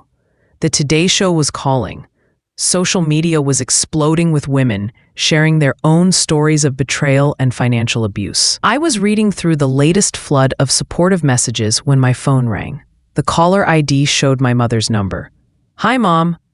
Alexandra, I just wanted you to know, your father and I have been getting calls from reporters. We're not talking to them, but what? But some of them are asking about Victoria's history, about other times when she's taken things that weren't hers. I felt a chill run down my spine. What kinds of things? Remember in high school when she was dating that boy Jeremy, and then suddenly you stopped seeing him? I remembered. Jeremy had been my boyfriend junior year, until he'd abruptly broken up with me to date Victoria. At the time, I'd been devastated. Victoria had claimed it was just one of those things, that Jeremy had realized he was more compatible with her. Mom, are you saying? I'm saying Victoria has a pattern. And some of these reporters are starting to piece it together. What other patterns? Your college internship at the design firm. The one that Victoria ended up getting instead? She said they changed their minds about the position. They changed their minds because Victoria called them and convinced them that you weren't really interested, that you were planning to turn down the offer. I sat down heavily in my hotel chair. How long have you known this? I've suspected for years, but I never had proof, and I didn't want to create family drama over what might have been misunderstandings. Misunderstandings, I repeated. Alexandra, I'm telling you this because I think you need to know. Victoria has been competing with you your entire life, taking things you wanted, people you cared about. She's always justified it by saying she needed them more, or that you didn't really want them anyway. And you never said anything? I thought she'd grow out of it. I thought marriage would settle her down, give her the security she seemed to need. Instead, she just got better at it. I'm sorry, sweetheart. I should have protected you better. After I hung up, I sat in my hotel room for a long time, thinking about patterns and history and the ways families enable destructive behavior. Victoria hadn't suddenly become a person who stole from her sister. She'd always been that person. Marcus was just the latest in a long line of things she'd taken from me. The difference was that this time I'd fought back. My phone buzzed with a text from the investigative reporter Rebecca Martinez. Just got off the phone with 3 of your high school classmates. This story keeps getting bigger. Victoria has a history. I texted back, what kind of history? The kind that's going to make tomorrow's hearing very interesting for her legal team. Thursday morning arrived gray and drizzly, the kind of Seattle weather that matched my mood perfectly. I dressed in a sharp black suit and arrived at the courthouse to find a crowd of reporters waiting outside. Miss Collins, how do you respond to claims that you're obsessed with your ex-fiancé? Miss Collins, do you regret your actions at the wedding? Miss Collins, what's your response to people who say you've gone too far? I smiled politely and said nothing, walking through the crowd with Eleanor at my side. Inside the courthouse, I could see Marcus and Victoria sitting with their attorney, both looking haggard and desperate. Victoria had lost weight in the past week. Marcus looked like he hadn't slept in days.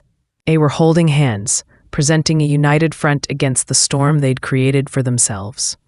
All rise for the Honorable Judge Catherine Reynolds, the bailiff announced. Judge Reynolds was a woman in her 50s, with silver hair and sharp eyes that suggested she didn't suffer fools gladly. She reviewed the paperwork for several minutes before looking up at the assembled attorneys. This is a petition for a restraining order based on claims of harassment and threatening behavior, she said. I've reviewed the filings, and I have to say, this is one of the more unusual situations I've encountered. Marcus and Victoria's attorney, a nervous-looking man named Bradley Pierce, stood up. Your Honor, my clients are victims of a systematic campaign of harassment and intimidation. Miss Collins has refused to accept the end of her relationship and has engaged in increasingly erratic behavior designed to destroy my clients' reputations and livelihood. Can you specify the threatening behavior? Judge Reynolds asked. She sabotaged their wedding, Your Honor. She publicly humiliated them in front of family and friends. She's given multiple media interviews designed to damage their reputations. She's filed frivolous lawsuits. Mr. Pierce, the judge interrupted. Are you saying that attending a wedding she was invited to constitutes threatening behavior? She wasn't exactly invited, Your Honor. I see. And giving interviews about alleged crimes committed against her, that's threatening behavior as well? Bradley Pierce was starting to sweat. It's harassment, Your Honor. It's a pattern of obsessive behavior that shows she can't accept rejection. Eleanor stood up. Your Honor, if I may, my client isn't the rejected party here. She's the victim of fraud. Mr. Brennan and Ms. Collins' sister conducted an affair using money stolen from my client, then transferred my client's wedding to themselves, while lying to everyone about the nature of their relationship. These are serious allegations, Miss Patterson.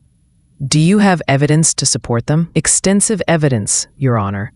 For the next hour, Eleanor methodically presented our case.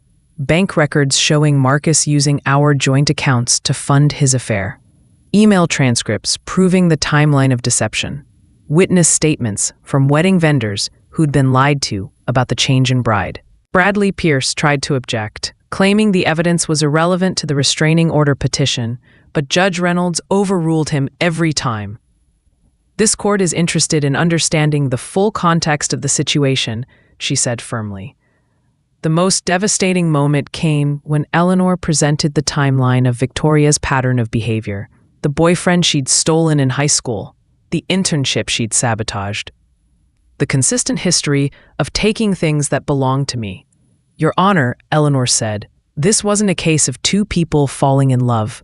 This was a calculated campaign by Ms. Victoria Collins to steal her sister's life, her money, her fiancé, her wedding, even her identity.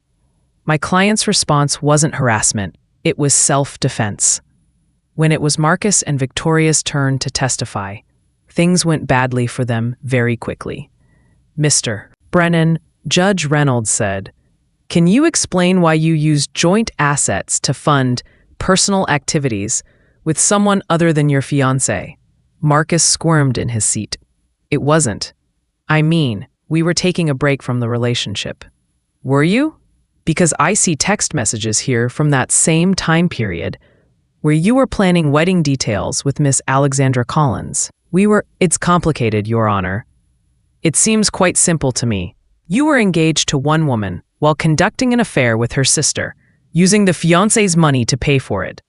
Victoria's testimony was even worse. When asked about her history of taking things that belonged to her sister, she became defensive and evasive. "Those were misunderstandings, Your Honor. Family situations are always complicated. Miss Collins, I'm looking at a sworn statement from a guidance counselor at your high school describing a pattern of manipulative behavior toward your sister. Would you call that a misunderstanding as well?" Victoria started crying, which only made her look more guilty. When all the testimony was complete, Judge Reynolds took a brief recess to review everything. When she returned, her expression was stern. "I'm going to be very clear about something," she said. "This court does not grant restraining orders to help people escape the consequences of their own actions. Mr. Brennan and Ms. Victoria Collins engaged in a calculated campaign of fraud and deception. Ms. Alexandria Collins responded by exposing their behavior and seeking legal redress. She looked directly at Marcus and Victoria. The fact that you're now facing professional and social consequences for your choices does not make you victims of harassment. It makes you the perpetrators of fraud who are now facing justice. The petition for a restraining order is denied. Furthermore, I'm referring this matter to the prosecutor's office for potential criminal charges." The courtroom erupted in whispers. Bradley Pierce looked stunned. Marcus and Victoria clung to each other like they were drowning. "Patterson," Judge Reynolds continued, "I assume you'll be proceeding with your civil suits?" "Yes, Your Honor, all of them." "Good.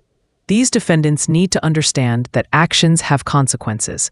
As we left the courtroom, I felt a deep sense of satisfaction, not because I'd won, although I had, but because the truth was finally, completely out in the open. Outside, the reporters were waiting again, but this time, their questions were different. "Miss Collins, how does it feel to have the judge validate your response?" "Miss Collins, what's next for you?" "Miss Collins, what would you say to other women who've been betrayed like you were?" I stopped at the top of the courthouse steps and faced the cameras. "I'd say that you don't have to accept betrayal quietly," I said. "You don't have to disappear to make other people comfortable. And you don't have to forgive people who aren't sorry for what they've done." "What's next for you?" a reporter called out. I smiled. "Whatever I want. For the first time in years, my life belongs to me again." 3 months later, I was sitting in my new office on the 40th floor of the Columbia Center, looking out at Elliott Bay and thinking about second chances. The space was modern and sleek, with floor-to-ceiling windows and contemporary furniture that reflected my new life perfectly. The business had grown faster than I'd ever imagined possible. Justice Solutions started as a simple idea, helping women who'd been betrayed document their cases and pursue legal remedies, but it had evolved into something much larger. We now employed 12 people: investigators, attorneys, financial analysts, and crisis management specialists. Our clients ranged from women whose husbands had hidden assets during divorce proceedings to executives whose business partners had embezzled funds. What they all had in common was that they'd been betrayed by people they trusted, and they weren't willing to accept it quietly. Alexandra, my assistant Carmen, knocked on my office door. "Your 2 o'clock is here. Send her in." The woman who entered my office was in her early 30s, impeccably dressed, with the kind of controlled composure I recognized immediately. She introduced herself as Jennifer Walsh, and within 5 minutes I knew her story. Husband having an affair, joint business being pillaged, assets being hidden. The classic playbook of financial infidelity. "I've been documenting everything for 6 months," Jennifer said, sliding a thick folder across my desk. "But I don't know what to do next." I opened the folder and reviewed her evidence: bank statements, email printouts, photographs, witness statements. The work was thorough and methodical. "This is excellent documentation," I told her. "You have everything we need to destroy him financially and professionally." "That's what I want," she said, and I heard the steel in her voice that I'd come to recognize in all my clients. "I want him to understand exactly what he's lost. We can make that happen. But I need you to understand something first. This process isn't just about revenge. It's about justice. It's about making sure he faces real consequences for his choices." Jennifer nodded. "I understand. How long will it take?" "Depends on how smart he is. The smart ones settle quickly and quietly. The arrogant ones fight, which means more publicity and more devastating consequences for them. I hope he's arrogant." I smiled. I was beginning to really like Jennifer Walsh. After she left, I returned to the proposal I'd been working on. The Seattle prosecutor's office had approached me about developing a training program for law enforcement officers dealing with financial fraud and relationships. Apparently, my case against Marcus and Victoria had become something of a textbook example of how to document and prosecute this type of crime. Marcus and Victoria had both been convicted of multiple felonies and sentenced to 2 years in prison. More importantly, they'd been ordered to pay full restitution, not just for the money they'd stolen, but for my legal fees, lost opportunities, and emotional damages. The final judgment was close to $500,000. They'd never be able to pay it all, of course, but that wasn't really the point. The point was that their names were permanently associated with fraud and betrayal. Every future employer, every potential romantic partner, every professional contact would know exactly who they were and what they'd done. My phone buzzed with a text from Rebecca Martinez. "Coffee tomorrow? I have news about the book deal." The book deal. 3 major publishers were bidding for the rights to my story, and Rebecca was helping me navigate the process. The working title was Taking Back What's Mine, a guide to fighting back against betrayal. I texted back, "Absolutely. Same place as usual." My phone rang almost immediately. It was Eleanor Patterson. "Alex, we need to talk. I just got a very interesting call." "From who?" "Senator Patricia Williams's office. Apparently, she's been following your story and she wants to meet with you about federal legislation addressing relationship fraud." I leaned back in my chair. Senator Williams was a rising star in the Democratic Party, known for her work on women's rights and financial crimes. A meeting with her could mean taking this fight to a national level. What kind of legislation? Making it easier to prosecute financial fraud between intimate partners. Closing loopholes that allow people to claim they had permission to use shared assets for personal affairs. Basically, codifying what we accomplished in your case. When does she want to meet? Next week, if you're available. She's going to be in Seattle for a fundraiser. Set it up. After Eleanor hung up, I walked to my window and looked out at the city below. Seattle looked different from this height, more organized, more manageable, like a puzzle whose pieces were finally falling into place. My reflection in the window showed a woman I barely recognized from 6 months ago. Gone was the uncertain fiancé who'd prioritize everyone else's comfort over her own justice. In her place was someone harder, more confident, more willing to fight for what she deserved.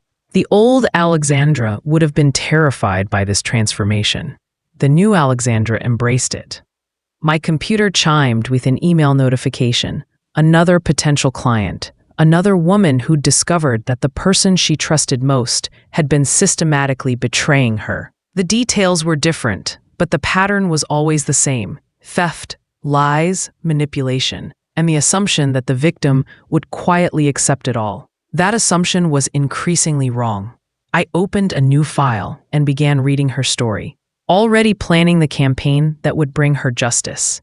Outside my window, the sun was setting over Elliott Bay, painting the sky in shades of pink and gold. It was going to be a beautiful evening, and I had work to do.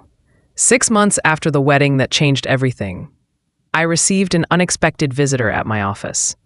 Carmen buzzed me on the intercom with a note of surprise in her voice.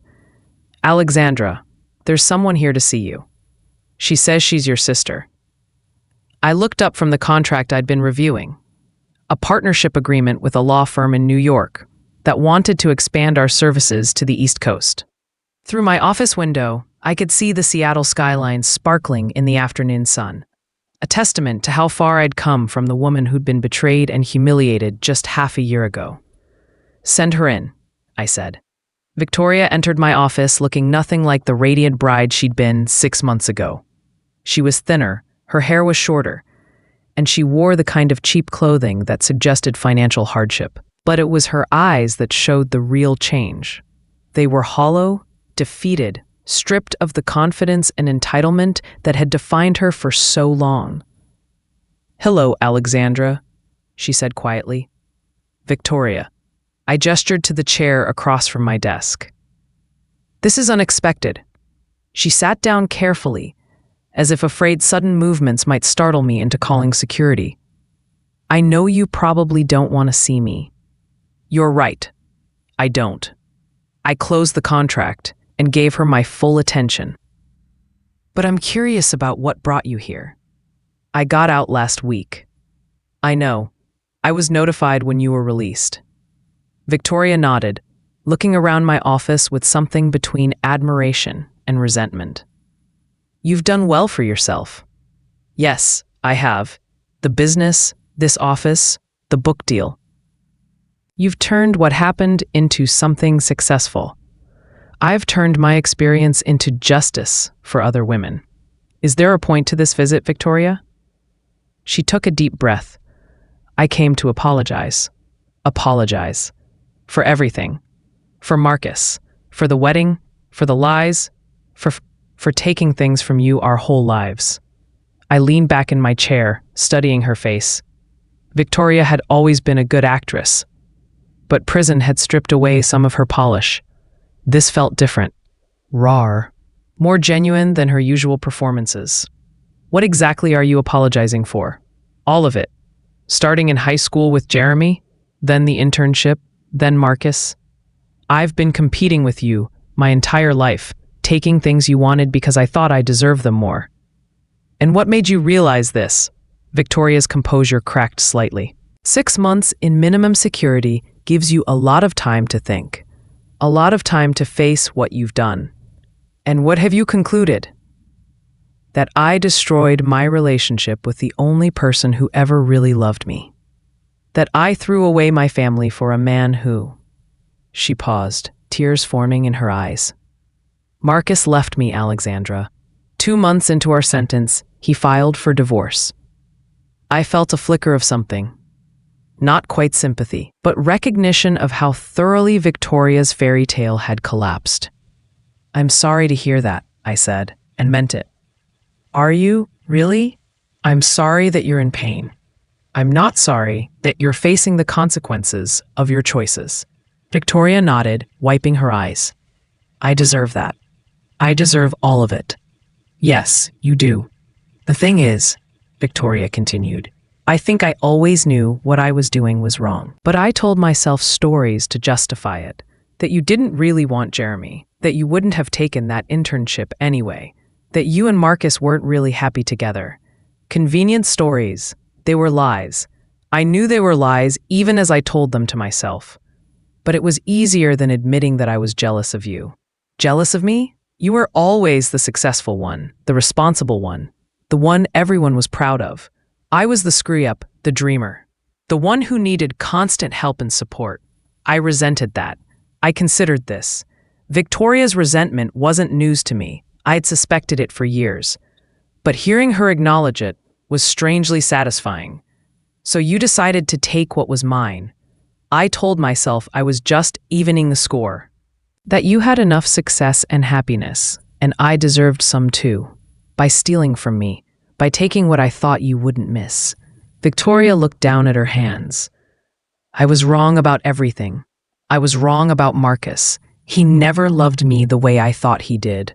I was wrong about the money. It wasn't some abstract number. It was your security and your future. And I was wrong about you. Wrong about me how?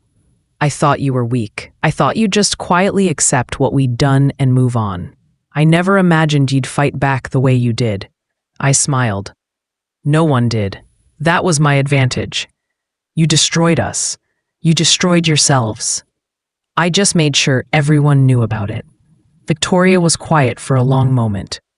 I know this doesn't mean anything now, but I am truly sorry. Not because I got caught, not because I faced consequences, but because I hurt you, because I betrayed you, because I was a terrible sister. You're right, I said gently. It doesn't mean anything now. Victoria flinched as if I'd slapped her. I know, I wanted you to know.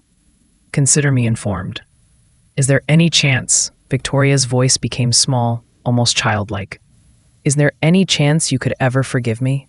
I looked at my sister, really looked at her, perhaps for the first time in years. She was broken, remorseful, genuinely sorry for what she'd done. 6 months ago, that might have been enough. The old Alexandra might have felt obligated to offer forgiveness, to rebuild the relationship, to prioritize family harmony over personal justice. But I wasn't the old Alexandra anymore. No, I said simply. There isn't. Victoria's face crumpled. I understand. Do you? Because I'm not sure you do. I leaned forward. Victoria, you didn't just betray me once. You spent our entire lives taking things from me and justifying it to yourself. You made me complicit in my own victimization by counting on my love for you to keep me quiet. I know. You taught me that being a good sister meant accepting whatever you did to me. That family loyalty meant letting you face no consequences for your actions. That loving you meant sacrificing myself. Victoria was crying openly now. I forgave you for Jeremy. I forgave you for the internship. I forgave you for a dozen smaller betrayals over the years because I thought that's what family meant. But family isn't supposed to be one-sided. I can change. Maybe you can. But that's not my problem anymore. I spent 30 years putting your needs ahead of mine, cleaning up your messes, protecting you from consequences. I'm done. So that's it? We're not sisters anymore? We'll always be sisters biologically. But the relationship we had, the one where I sacrificed and you took, that's over. Victoria stood up slowly, accepting the finality of my words. What am I supposed to do now?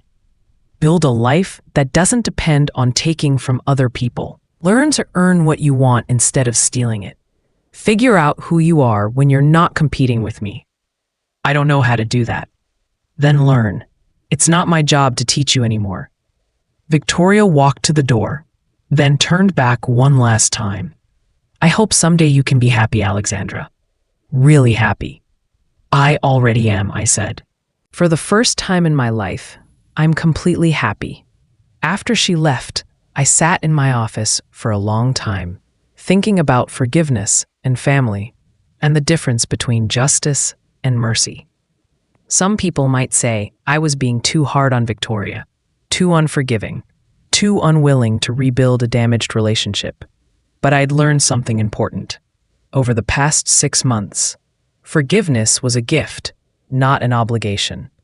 And some people hadn't earned the right to receive it. My computer chimed with an email from the publisher. The book cover designs were ready for my review. I opened the attachment and smiled at what I saw. A clean, powerful design with my name prominently displayed across the top. My phone buzzed with a text from Senator Williams' office, confirming our meeting for next week to discuss the federal legislation. Another text from a producer at CNN wanting to schedule a follow-up interview about how my case had influenced other women to fight back against betrayal. This was my life now, purpose-driven, successful, built on my own terms. I'd taken the worst thing that had ever happened to me and transformed it into something that helped other women find their own strength. Victoria had given me an unexpected gift, though she'd never intended it that way. By betraying me so completely, she'd forced me to discover who I really was when I stopped trying to be the person everyone else needed me to be. I picked up the contract I'd been reviewing before Victoria's visit, the New York expansion that would help us reach women across the country. I had work to do, calls to make, justice to pursue. The old Alexandra would have spent the rest of the day questioning whether she'd been too harsh with Victoria, whether family obligations required her to offer another chance. The new Alexandra had already moved on to more important things.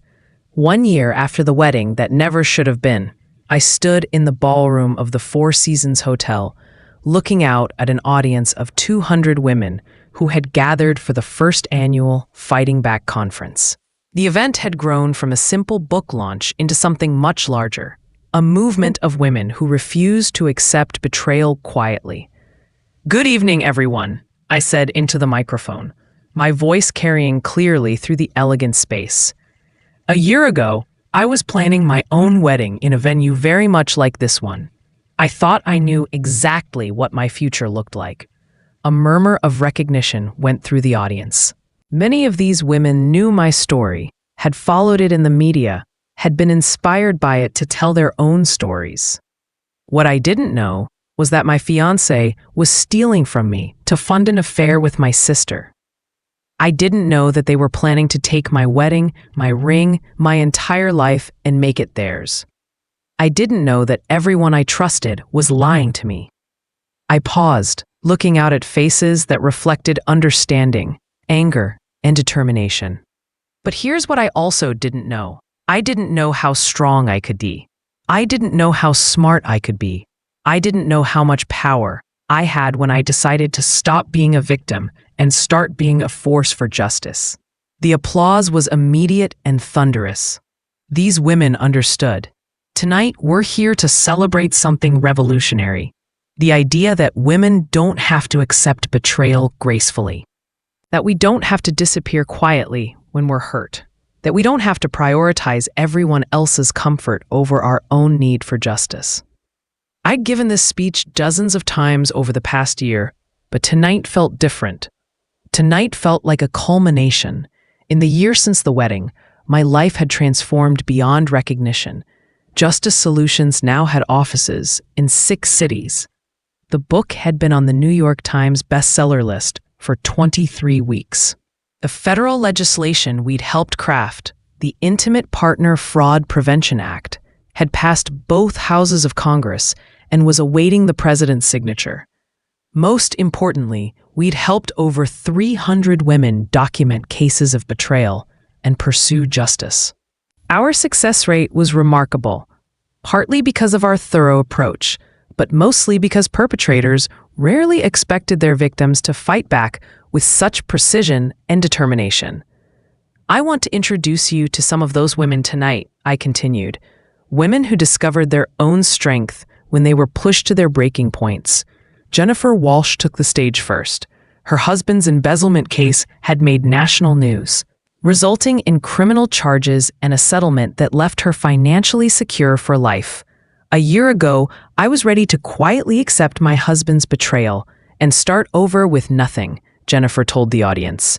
Tonight, I'm the CEO of my own company, built with the money I recovered through legal action. Sometimes the best revenge is massive success. Next was Maria Santos, whose business partner had been systematically stealing clients and contracts. Maria's counter-strategy had been so effective that she'd not only recovered her losses, but had expanded her business nationally. They taught me that I was too trusting, too naive to succeed in business, Maria said. They were wrong. I was too trusting to recognize theft when I saw it. But once I learned to identify it, I became unstoppable. The final speaker was Dr. Sarah Chen, a surgeon whose husband had been gambling away their savings while pretending to be the supportive spouse of a high-achieving woman. I spent years apologizing for my success, trying to make him feel better about earning less than me, Sarah told the audience. Now I realize that the problem was never my success. It was his inability to handle it. Some people will try to diminish you to make themselves feel bigger. Don't let them. As the formal program ended and the networking reception began, I found myself in conversation with a young journalist who was writing a piece about the revenge movement, as some media outlets had dubbed it. Some critics say you're encouraging women to be vindictive rather than forgiving, she said. How do you respond to that? I'd say that forgiveness is a personal choice, not a moral obligation, I replied. And justice isn't the same thing as revenge. When someone steals from you, seeking restitution isn't vindictive, it's reasonable. But what about the emotional toll? Don't you think it's healthier to just move on? I considered this. It was a question I'd been asked hundreds of times over the past year. I think what's unhealthy is the expectation that women should absorb trauma quietly, I said. That we should protect other people from the consequences of their actions. That we should prioritize everyone else's comfort over our own need for justice. So you don't regret the way you handled your situation? I regret trusting people who didn't deserve it. I regret ignoring red flags because I wanted to believe the best in people. But I don't regret fighting back. I don't regret exposing the truth. And I don't regret building something meaningful from the worst experience of my life. The journalist scribbled notes. What's next for you? I smiled, thinking about the plans that had been developing over the past few months. We're expanding internationally. Turns out, women everywhere are tired of accepting betrayal quietly. And personally, are you seeing anyone? It was a question I'd been expecting. The media was endlessly fascinated by my dating life, as if my ability to trust again was some kind of measure of whether I'd truly healed. I'm focused on my work right now, I said diplomatically. The truth was more complicated. I'd been on dates, had met interesting men, had even had a few relationships that lasted several months. But I'd changed in ways that made traditional relationships challenging. I was no longer willing to compromise my goals for someone else's comfort. I no longer apologized for my success or dimmed my ambition to make others feel better about themselves. Some men found this intimidating. They were looking for the old version of me, the accommodating fiancé who'd put everyone else's needs first. When they discovered I'd evolved into someone who valued her own time and energy, they usually moved on quickly. I didn't mind. I learned the difference between being alone and being lonely.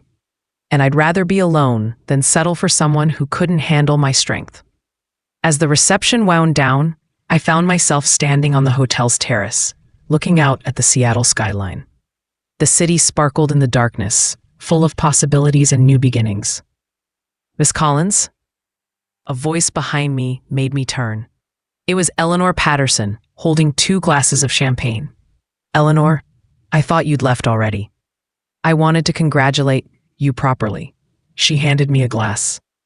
This conference, the book, the legislation, you've built something incredible from absolute devastation. We've built something incredible, I corrected. I couldn't have done any of this without you. Eleanor smiled. Do you know what I admire most about what you've accomplished? What's that? You refuse to let them make you smaller. Most people, when they're betrayed like you were, they shrink. They question themselves, blame themselves, try to figure out what they did wrong. You did the opposite. I got angry. You got strategic. There's a difference. We stood in comfortable silence for a moment, watching the city below. "Can I ask you something?" Eleanor said. "Do you ever wonder what would have happened if you'd handled things differently? If you'd confronted them privately, tried to work things out?" I considered this, sometimes, but then I remember that they had months to tell me the truth, and they chose not to. They were planning to let me find out through social media posts and wedding announcements. That tells me everything I need to know about who they really are. And you have no regrets about the public nature of your response? None. They made their choices publicly, getting engaged publicly, planning a wedding publicly, lying to our entire social circle publicly. A public response was the only appropriate consequence. Eleanor nodded. "The women at tonight's conference, they look at you like you're some kind of hero. I'm not a hero. I'm just someone who refused to be a victim quietly. Maybe that's what heroism looks like now." As I drove home to my downtown condo, a sleek, modern space that reflected my new life perfectly, I thought about heroism and justice, and the difference between the person I'd been and the person I'd become. A year ago, I'd been someone who absorbed other people's choices and called it love. I'd been someone who cleaned up other people's messes and called it family loyalty. I'd been someone who sacrificed her own needs and called it virtue. Now I was someone who valued her own time and energy, someone who expected honesty from the people in her life, someone who understood that real love didn't require self-destruction. The transformation hadn't been easy. There were days when I missed the simplicity of my old life, when I wondered if I'd traded happiness for justice. But those doubts never lasted long, because I'd learned something crucial over the past year. You can't build real happiness on someone else's foundation. You have to create your own. 2 years after the wedding that changed everything, I received an invitation that made me laugh out loud. It was from Marcus. He was getting married again, to a woman I'd never heard of. Someone he'd apparently met during his brief stint in minimum security prison. The invitation was clearly a provocation, a way of showing me that he'd moved on, that my actions hadn't destroyed him permanently. I RSVP'd immediately. "Congratulations. I'll be there with bells on." Eleanor thought I was crazy. "Why would you want to attend his wedding?" she asked during our weekly lunch meeting. "You've moved on. You've built an incredible life. Why revisit that drama?" "Because I'm curious," I said. "I want to see who he really is when he's not pretending to be someone else. And what if it's a trap? What if he's planning some kind of public confrontation?" I smiled. "Then he's underestimated me again. And we know how that worked out for him last time. The wedding was held at a small community center in Tacoma, a far cry from the elegant venues Marcus had once favored. The guest list was sparse, maybe 30 people, most of whom I didn't recognize. I arrived fashionably late, wearing a stunning red dress that cost more than the entire wedding probably had. The effect was immediate, and exactly what I'd intended. Conversations stopped, heads turned, and Marcus went visibly pale when he saw me. His new bride was young, maybe 25, with the kind of wide-eyed innocence that suggested she'd never encountered serious betrayal. She looked at Marcus with the same adoring expression I'd once worn. "Alexandra," Marcus said, when he approached me during the cocktail hour. "I wasn't sure you'd actually come.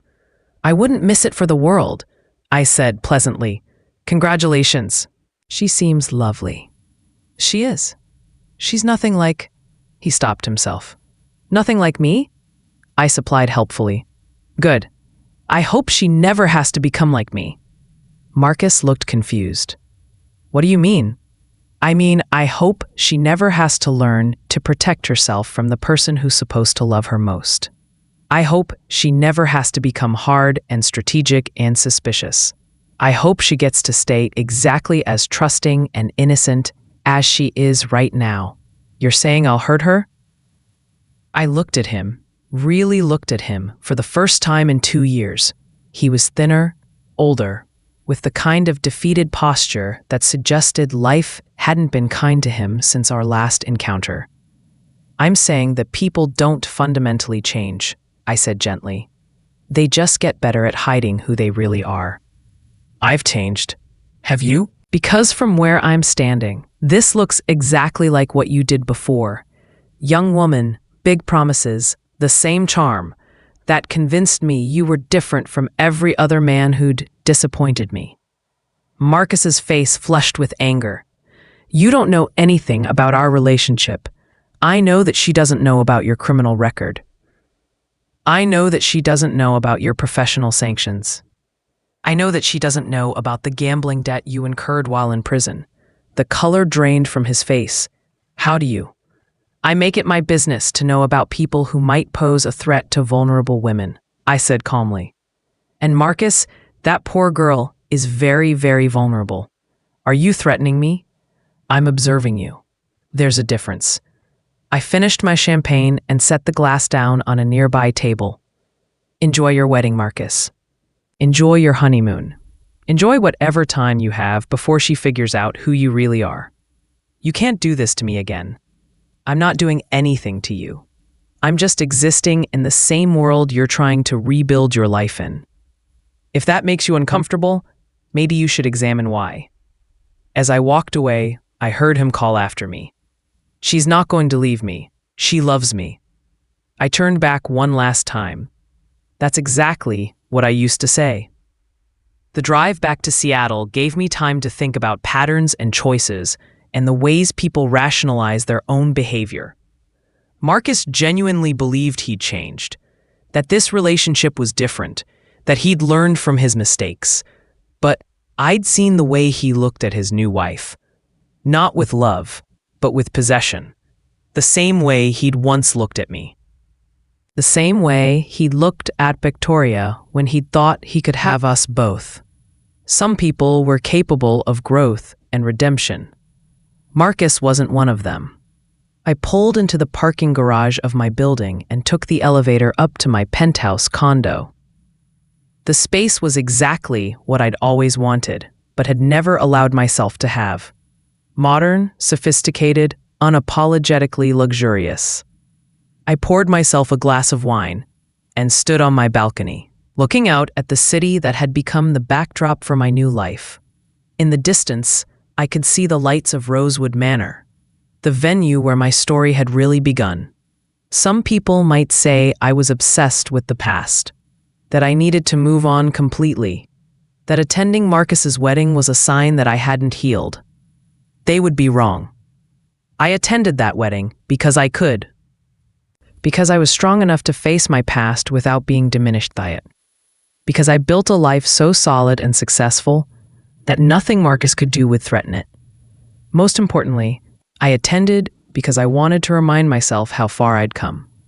2 years ago, I'd been someone who believed that love meant accepting whatever treatment people gave you. Someone who thought that family loyalty required endless forgiveness. Someone who confused sacrifice with virtue. Now I was someone who understood the difference between love and enablement. Someone who knew that real strength meant protecting yourself from people who would hurt you. Someone who'd learned that the best revenge wasn't destroying your enemies. It was building a life so magnificent that their opinions became irrelevant. My phone buzzed with a text from Jennifer Walsh. "How did the wedding go?" I typed back, "Exactly as expected. Some people never learn. And you?" I looked out at the Seattle skyline, at the life I'd built from the ashes of my worst betrayal, at the future that stretched ahead of me like an open road. I learned everything I needed to know. The next morning, I woke up early and went for a run along the waterfront. The sun was rising over Elliott Bay, painting the sky in shades of pink and gold that reminded me that every day was a new beginning. As I ran, I thought about the woman I'd been 2 years ago, trusting, accommodating, willing to sacrifice her own needs for everyone else's comfort. That woman seemed like a stranger now, someone I'd known briefly but had outgrown completely. I didn't mourn her loss. She'd served her purpose. teaching me what I didn't want to be. But she'd also taught me something more important, that strength wasn't something you were born with. It was something you chose again and again, especially when choosing it was difficult. The woman I'd become wasn't perfect. She was harder than I'd once wanted to be, more suspicious, less willing to give people the benefit of the doubt. Some days, I missed the simplicity of trusting everyone until they proved they didn't deserve it. But she was mine, built by my choices, shaped by my experiences, answerable to no one but herself. And that was worth everything I'd lost to find her. As I finished my run and headed home to shower before another day of building justice for women who refused to accept betrayal quietly, I realized that Marcus had been right about one thing all those months ago. The best cons did work because the Mark never saw them coming. He just never realized that in the end, I'd been running the longest con of all.